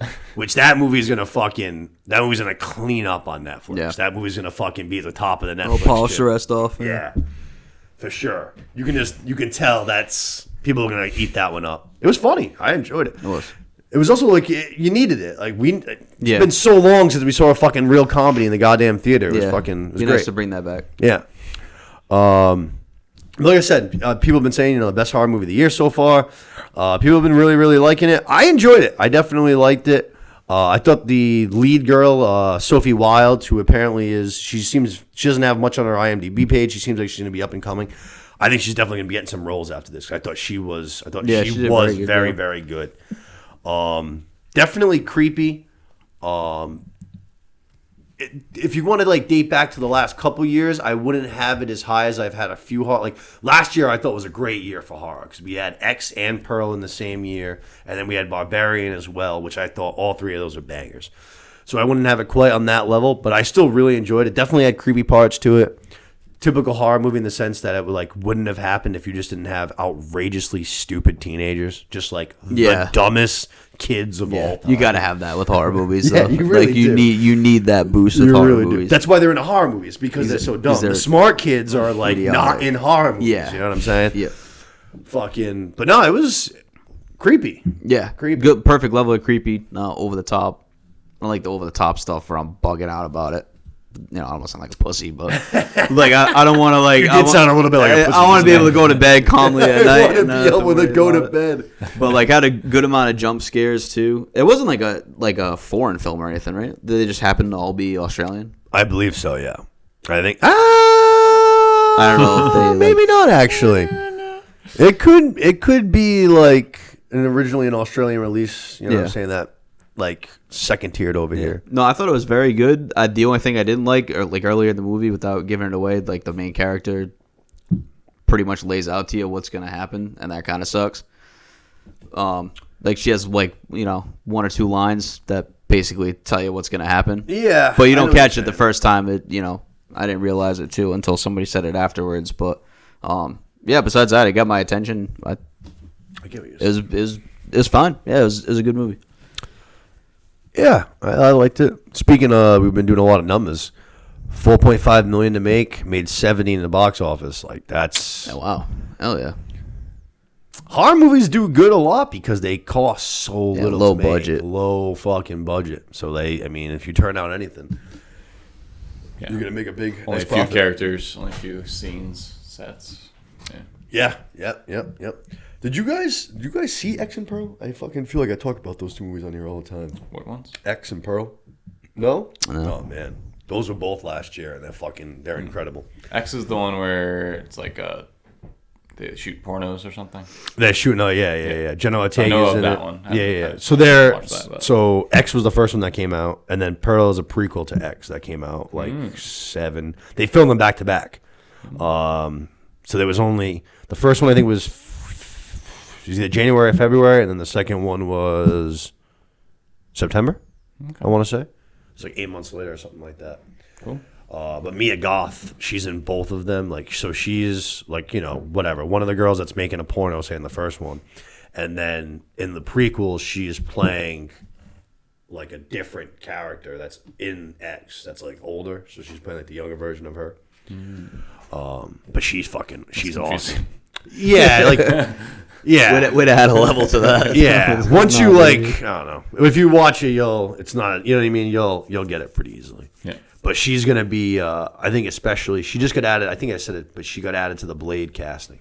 I think she's gonna be She's gonna be a weapon, especially I think horror's gonna be her calling card. Yeah. She's she's good. She's good. She's very talented. She was nominated for Pearl. I think it was actress, I want to say. But even fucking without giving away any spoilers, but the end credit, the Pearl, the end credit, the way it ends is she's literally smiling at the camera, and the credits start the old school credits, they start rolling, but it's still her, and she literally is just That's smiling wide eyed into the lens the entire time. That's horrifying. So after a couple of minutes, she starts just pouring tears. You know what I'm saying? Mm-hmm. And she just no blinks. Yeah, no, just no blinks, just staring with a huge smile. So it's after the movie ends, it's just all right, what the fuck? This is fucking creepy. You know what I'm saying? It's horrifying. Yeah. But it's a wildly impressive thing to do. It's just how are you not fucking blinking? It's just your eyes are screaming at you to blink. Usually the credits are a relief for a horror movie too. Yes. Yeah. But usually the black screen is a fucking sound or some shit. Oh my God, what the fuck was that? But no, she's throwing just people out of the way. hyperventilating. Get me out of here. Quit looking at me, lady. Super close up, hyperventilating your face. Yeah. Nice. But no, if you're into horror movies, you're looking for a new one, I would definitely suggest to check out Talk to Me. I think it was pretty damn good. I was entertained, that's for sure. I jumped once or twice. Yeah, that a couple times. There was one scene that I feel most people, I'm watching a movie when I'm watching a movie, I'm paying attention. There was one big scene where as it was developing, I said out loud, I was just oh no, she's gonna do this. Yep. And then it happened. I was Yeah. just like, oh, Yeah. man. Yep. Dude, I was like, that's tough. Yeah. I was like, that's tough. And then watching it with somebody who didn't have that reaction, who was like Yeah, bugging out, I was like, how? I was That's like, exactly, yeah. how did you not think that was gonna happen? Yep, that's exactly what happened with me and Holly. But yeah, no, like I said, check it out. New horror movie, spooky season's upon us. Go check that out. Check out X. Check out Pearl. Check out Barbarian if you haven't seen that. It's been a lot of good stuff the last couple of years. Horror's been, I feel like, on the rise. One I was looking forward to was Smile. That one let me down. Did you guys end up checking that one out? No, that one was. I heard it was good. The trailers were so. I mean, maybe it just wasn't for me. I don't know. You never know. I mean, everyone teach their own. I didn't care for it at all, and I really hated like the closing act, which I feel like in a horror movie is like pivotal. That's you the know bread what and I mean? butter there. Yeah, it's like it's pivotal. You gotta have that. Gotta nail the ending. And yeah, I did not like the end at all. Actually, I think it was a movie that almost kind of got progressively worse. Like started off and I was like, okay, like I'm in. Felt like the trailer, you know what I'm saying? Then it just kind of slowly kept getting worse, and I was like, by the end of it, I was like, I'm out of here. Like this, no. More like frown. Yeah. Well done, sir. Well done. Let's move to the last two. We got Barbenheimer, the big show, the big talk of the summer. Let's start with Barbie. Did you end up seeing Barbie? I watched it You yesterday. did. You watched it yesterday. Watched it yesterday. Nice. So, biggest movie of the year so far. 1.4 billion, past Mario, 11th highest all time. Wow. 11th highest all That's time. nuts. I actually checked it out in California when I was out there for the wedding. One of the nights we had nothing really to do, and they were like, Nick, you have any ideas? And I was just like, Barbie starts in like an hour. And they were like, is that what you want to do? And I was like, it's not what I not want to do. Yeah. You know what I mean? Dude, the fucking theater we went to was it was 26 screens, had IMAX screens, Dolby screens, and then just like your standard movie screens. Full bar. Like, not like, you know what I mean? Like, Four Rivers Like got a one bar. guy. Yeah, exactly. Yeah. Like, no, like, this was a bar. Like, this thing was fucking huge.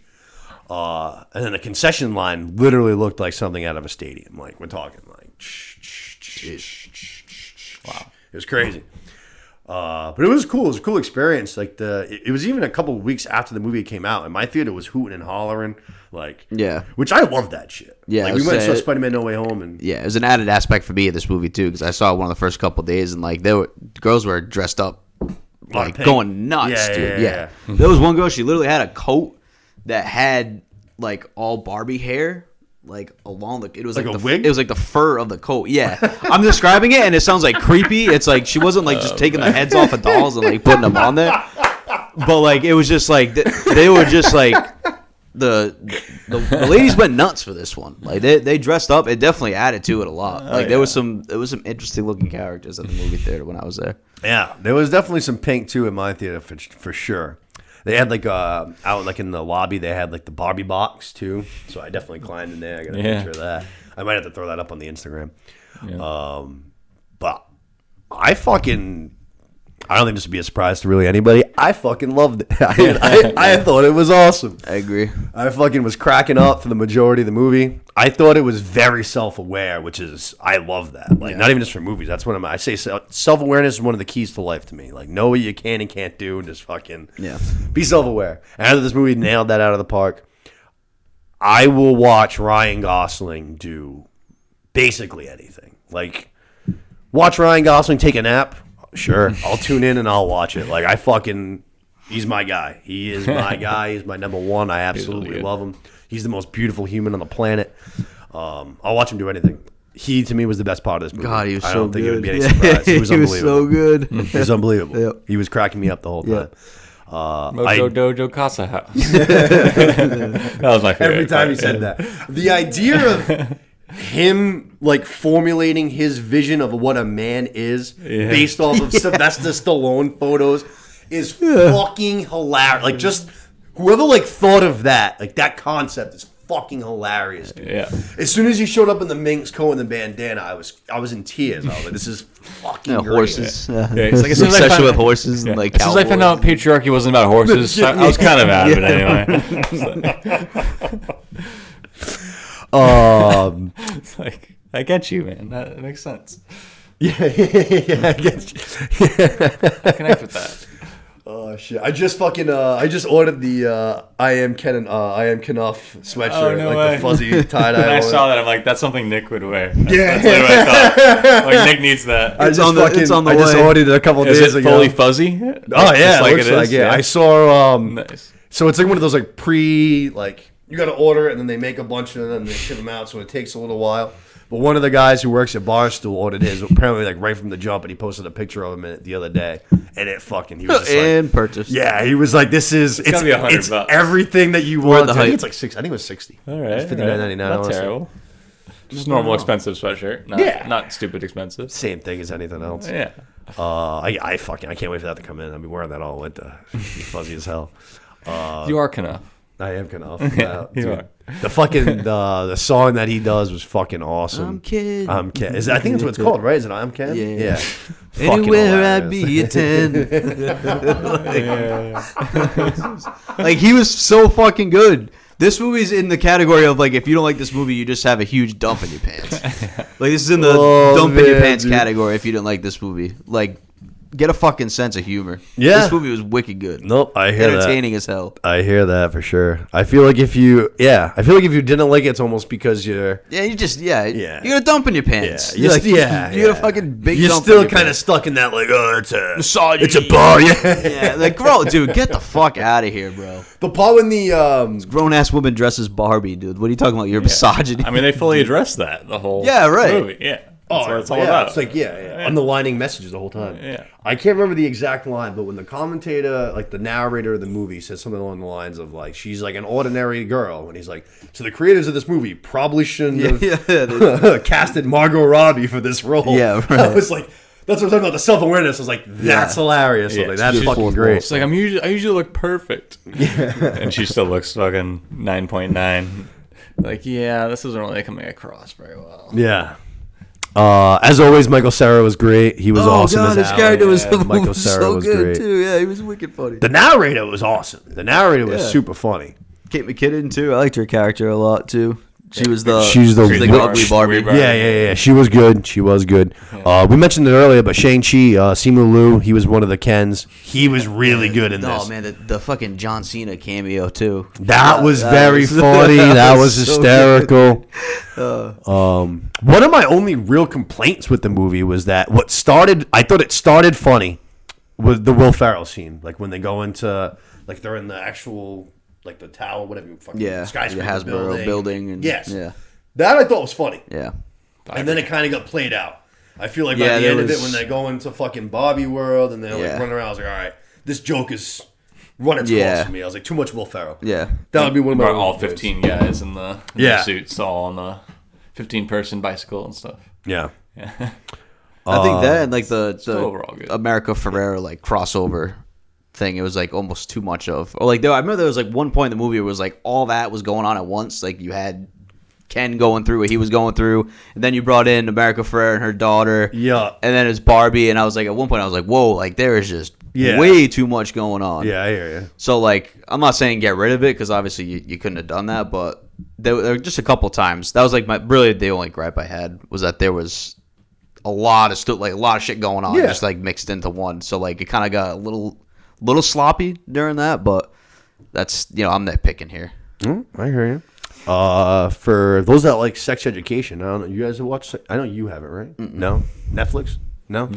Sex education is really funny. Like British comedy. It's fucking very, very funny. But there's three different people that are all kind of starting to blow up a little bit that were in this, and I thought they all did a good job. Emma Mackey, Connor Swindells, Nakuti Gatwa. They were all like so.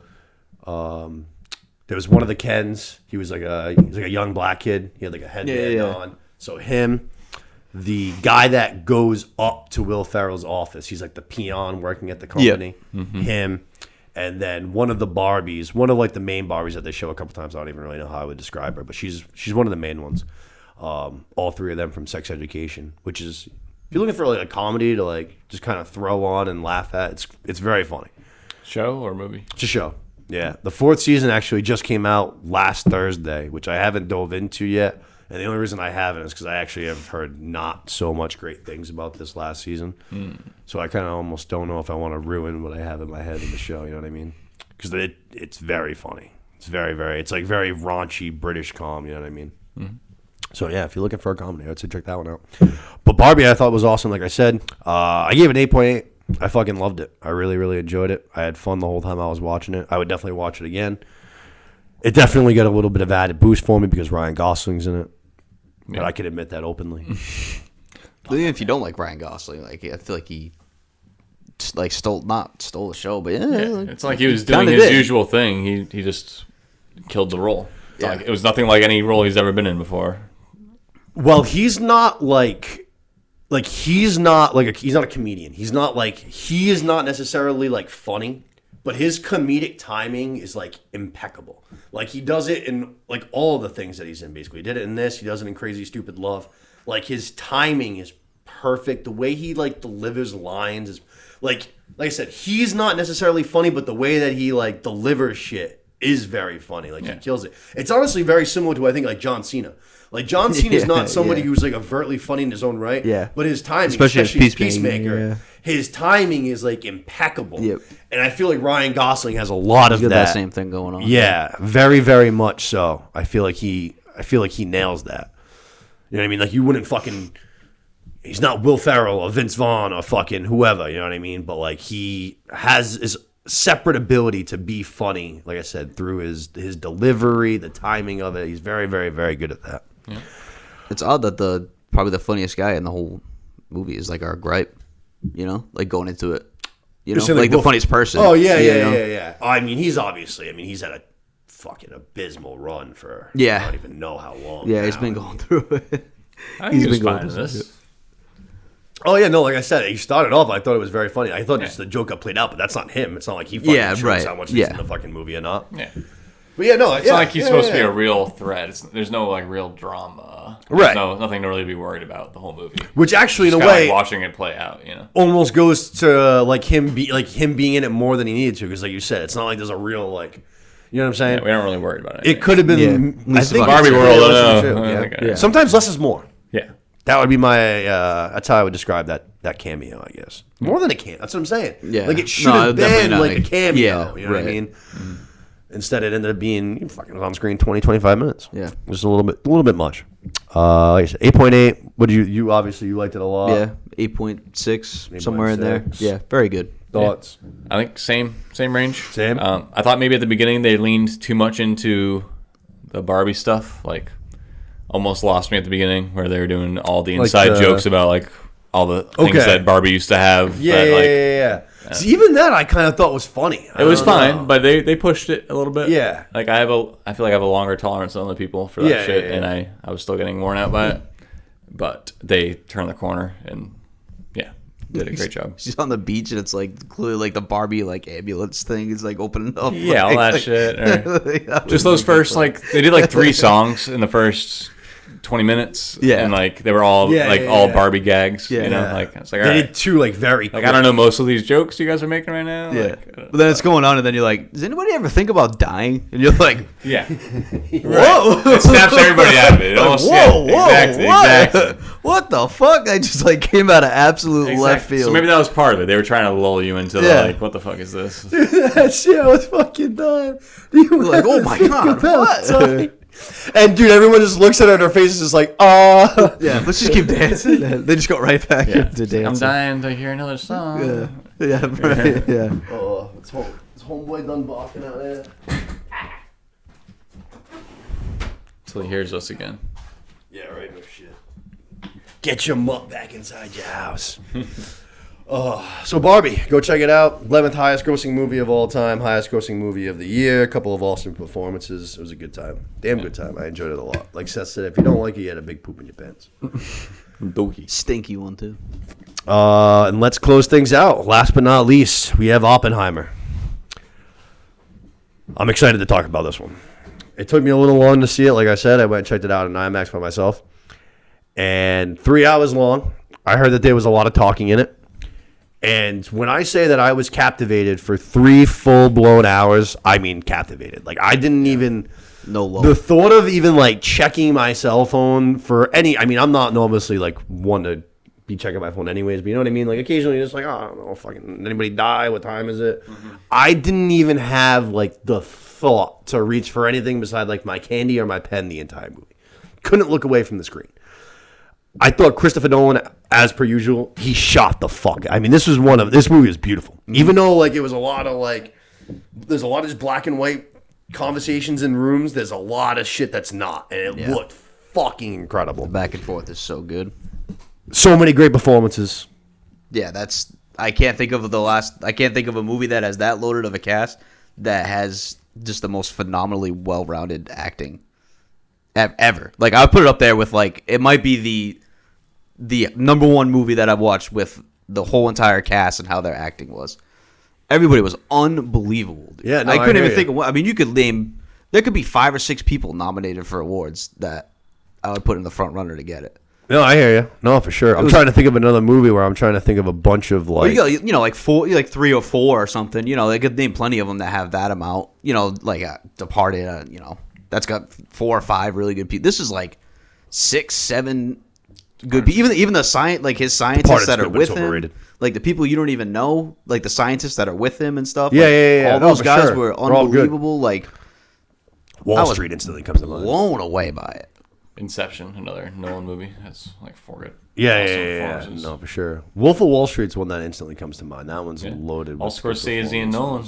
Yeah, even down to the fat kid from Drake and Josh putting the fucking putting the fucking button down. Like even he was fucking wicked good, dude. Like it was just everybody. It was unreal. Yeah, no, I was absolutely blown Some of them away. gave me fucking chills. Like you forget that there are people in them. Like the scene where they introduced Casey Affleck, I'm like, it's behind him and I can hear his voice, and I'm like, yeah, no he was way. good. He was good. He was terrifying. Yeah, he was very good. And only I think he only had 2 scenes. Yeah, he had a couple of couple scenes, maybe 3 with Matt Damon, and then during the trial. He was in it too, but he wasn't in it. No, he wasn't in it much. He wasn't in it much at all. Obviously, Killian was. I mean, as good as everybody was in this movie, because everybody was good, like you just said. I think Cillian Murphy was a step above everybody else. Yeah, I thought this was like. I think this is one of the all-time in any time great performances from Cillian Murphy.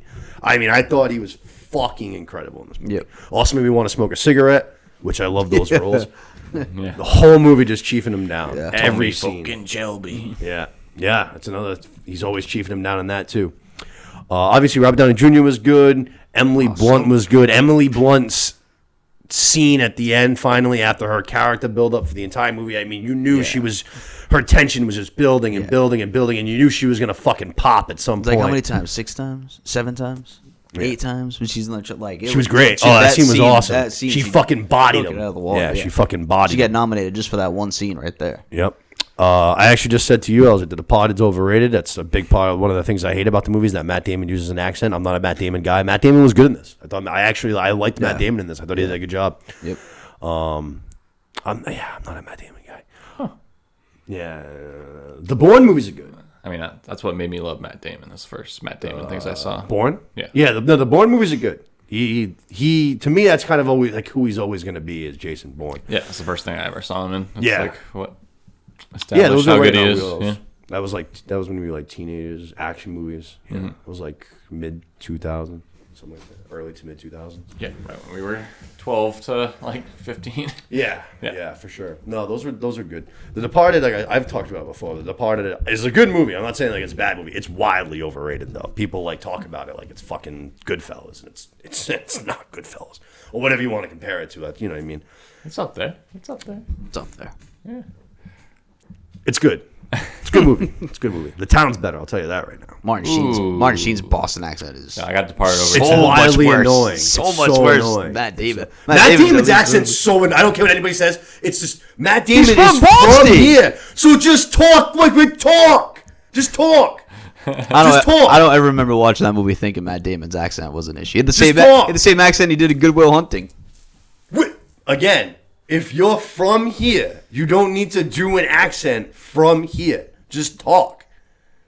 That would be like if I was casted in a movie and all of a sudden I was just like, you know what I mean? Fucking start doing a fucking... Well, you already have a Yeah, well... very strong accent. Bad example. That's a horrible Bad example. But you know what I'm saying? Just talk. Yeah. That's good, yeah, huh? Yeah. That probably sounds good, no shit. Popcorn kettle black right there. At least mine's is fucking real. Yeah. No, fuck. But yeah, no, I don't know. Leo's obviously great. I don't even know how we ended up here. That's probably my own fault. Leo's obviously amazing. That's without a doubt. He's awesome in the movie. But yeah, I don't know. Even Jack Nicholson's character's fucking... I don't know. It's fine. Anyways, some awesome fucking standout characters in this movie. I mean, I'm not even complaints. I was expecting a little bit more from Florence Pugh's character just because I love her so much and I love to see her. Boobies. Yeah, I thought she was fine in the movie. I really enjoyed her role. Yeah, I thought she did a great job in the film. Yeah. Costuming was actually Great physical actress. Yeah. Like, I want Los to fucking still try and tell me that she's not attractive after seeing that movie because it's an absurd take. That's a dumb take. That's almost as dumb as saying The Departed is an average movie. Almost. But going back to Oppenheimer, my favorite said scene. it wasn't good. No, he just said average, and I was like trying to instantly. That's my brain. The wheels started turning. That's such a dumb take. Not average. It's above average. It's definitely above average. My favorite scene probably in this movie is. You like TMNT better? Oh God, please, can we not do this? Please, can we not do this? So my favorite part about oh God, that's such a dumb take. Go ahead. Favorite part of the whole movie is their spoiler alert, Luke. Sorry, or for everybody, right. They detonate the bomb. Sorry, I knew that one. but they like the bomb goes off. Right, they had the test site. It's about to go down. You think that you're expecting this big, like, blow away with sound and this and that, like. And it's pure silence. Dead Yeah. silent when they awesome. drop the bomb. Yeah. I was blown away after that happened. Yeah. No pun intended. Pin But, drop. you're expecting like if you're an IMAX, like the fucking whole thing's in a shake and this Oh, and that. it did. Yeah, but it's like just the way they did it. It lulled you to sleep. Yeah, it was just You're like, oh wow, this is so cool. This dead is sweet. silent. Oh shit! I literally jumped. I'm not even kidding. I was like, oh, this is a really cool idea. Like, I get it. Like, and then all of a sudden, it just exploded. I was, oh fuck! oh fuck! Yeah, I love that so scene. sick. Yeah, I'm pissed I missed that. I don't know why I fucked that up. No, it's not. I said as pretty much as soon as I got out, and I stand by. I'd have to go through the list. But I would say it's in the 5 to 10 best movies of the millennium so far. Yeah. This movie not going head to head with Dune at the Oscars is a fucking absolute crime. It's a fucking crime for every single category, dude. Yeah. It's an absolute travesty. They can both win now. Yeah, I guess that's true. That's not a bad way to look at it. But it would have been cool to have. I feel like there's been a lot of years, especially recently, where there hasn't been too much competition at the Oscars. There's been like a lot of shooing. Like last year, everybody knew Everything Everywhere All at Once was gonna fucking clean up, and it did. Well, now you are now with that. With Oppenheimer. Yeah. It'd be nice to have something battling it. Yep. I mean, if you could have two different people, so like best supporting actor, prime example. If you can have two people from the same movie be nominated, you know it's a fucking phenomenal movie. Yep. You could easily have RDJ and Matt Damon both nominated for best supporting actor from that movie. And Blunt for... Emily Blunt is hands down going to be nominated for best actress. I think it would be like the biggest favorite betting wise of all time for Robert Downey Jr. to win best supporting. How does he not win best supporting actor? He should be like minus like 10,000. Yeah. like obviously Oscar seasons, there's plenty of movies that I don't even hear about during the year where people are nominated and people talk them up, but I don't see how under any world, same like right there with Cillian Murphy, I don't understand how they both don't win. Yeah, I would have to, if they don't, like I'm gonna have to watch the movie to make the judge myself. But Robert Downey Jr. he's awesome. So good. He really was. And like I said, Cillian Murphy is as good in this movie as like anybody has ever been in like any movie. Yeah. Like he's like touching like prime De Niro, like, you know what I mean? Like it's an unbelievable performance. I'm not surprised. He's the man. It was great. He's so loved. A+. Oh, sorry. Was it? He's just so good in Peaky Blinders. I just love him. Yeah. Oh, he's great. He's great in a lot of it. the best character of all time. I like him in Inception. You know what I mean? He's obviously got like a bit of a different role, but I think he does a good job in Inception. He's okay as Scarecrow. Doesn't have a huge role, but he's okay in the Batman movies. obviously Peaky Blinders. No, he's a talented guy. He's a talented guy for sure. But like I said, this was like a performance that like it's gonna like live on in my brain. You know what I'm saying? Like when I see other things that are this good, I'm gonna compare. I'm like, yo, Cillian Murphy and Oppenheimer. Like he was that good. He was that good. Gotta see it immediately. Yeah, I can't wait honestly to watch it again. I definitely, as I said earlier with Tenet, I can't wait to be able to watch it with subtitles.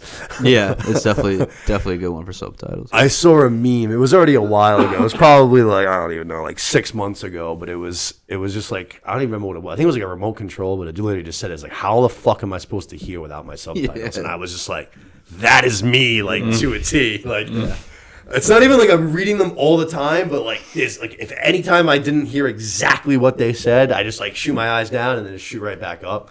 Yeah. And it just makes everything more enjoyable, I feel like, to me. And there's definitely times where there's a lot, like Christopher Nolan does it all the time. He always like the pump in music or sounds or whatever.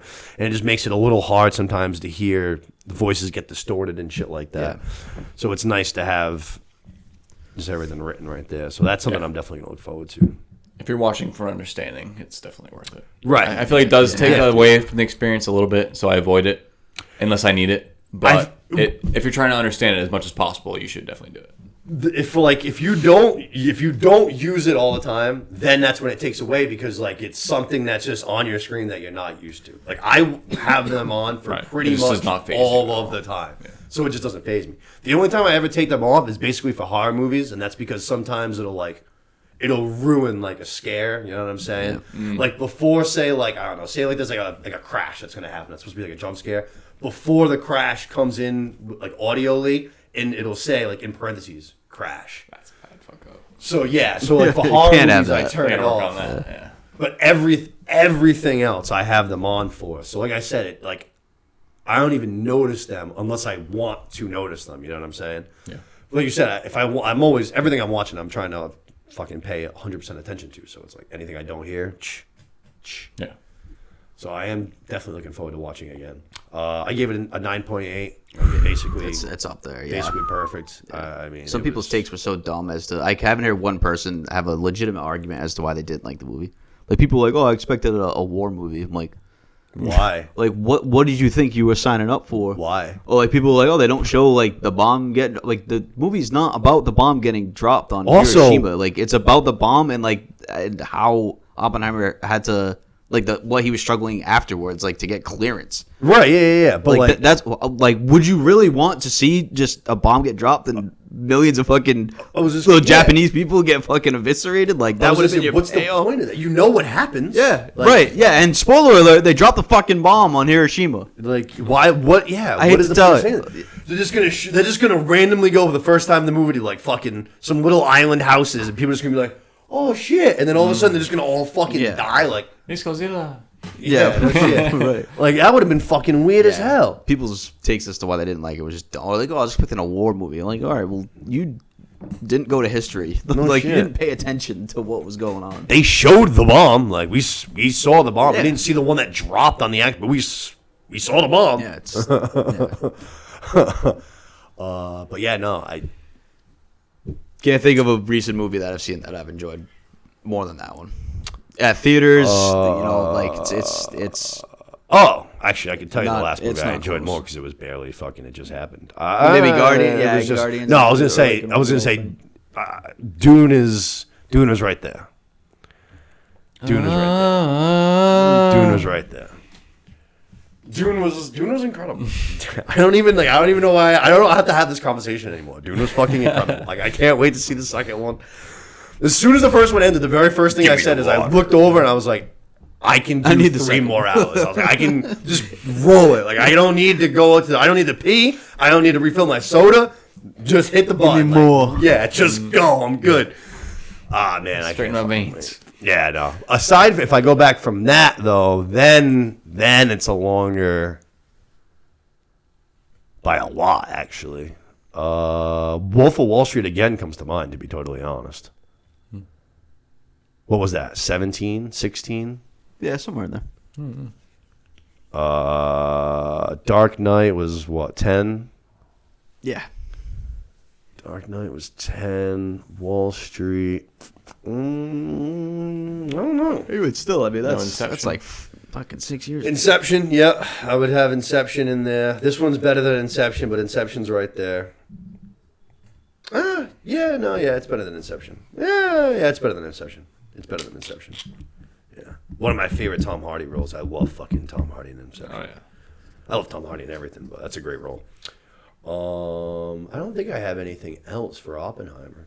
Oh, actually, one small thing. 900. We've been doing a lot of numbers this episode. $926 million, almost $1 billion for Oppenheimer, a movie that like is very much shown as being like a movie about conversation. You know what I'm saying? Almost $1 billion, highest biopic in the history of cinema. Yeah. It just beat out Bohemian Rhapsody. Which fucking what a bag of fucking trash that fucking movie was. Goes up against Barbie too, and still makes that amount of money. Yeah. That's Someone said for nothing short of Nolan, impressive. Nolan's one of the like final directors that actually brings people into the theater. World War III going on outside. My two cats are trying to fucking kill each other, apparently. Nolan, he doesn't fucking miss, man. He doesn't miss. What the actual fuck is going We're gonna on? bring up a cat. All these fight. podcasts now just go off the rails at the end of it. Yeah, Like, this no is- shit, man. What has been going on? But yeah, all right. I think that wraps it up for Oppenheimer. Yeah. Anything Yeah. else? Yeah, go see it, Luke. I will. Find a Maybe way. tomorrow. Maybe I'll skip work. Yeah, go see Oppenheimer. I think that's all we got for topics tonight. But I think we just banged through a lot. Oh wow, this is one of the longest shows we've done in a while. Huh? Yeah. Oh, yeah. I'll have to catch up shit. on. 40. Let's My go. God, I didn't even realize that. We've been going for a grip. We banged through a lot. We went through a lot of topics, a lot of things we covered. I think that wraps it up for us, though, right? Yeah. Keep catching up. We will be back in a couple of weeks. We have Loki next week.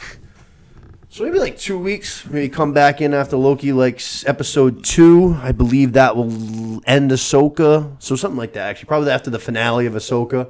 Yeah, then you need a couple Ahsoka Loki. ends on Tuesday. Get a couple of Lokis in.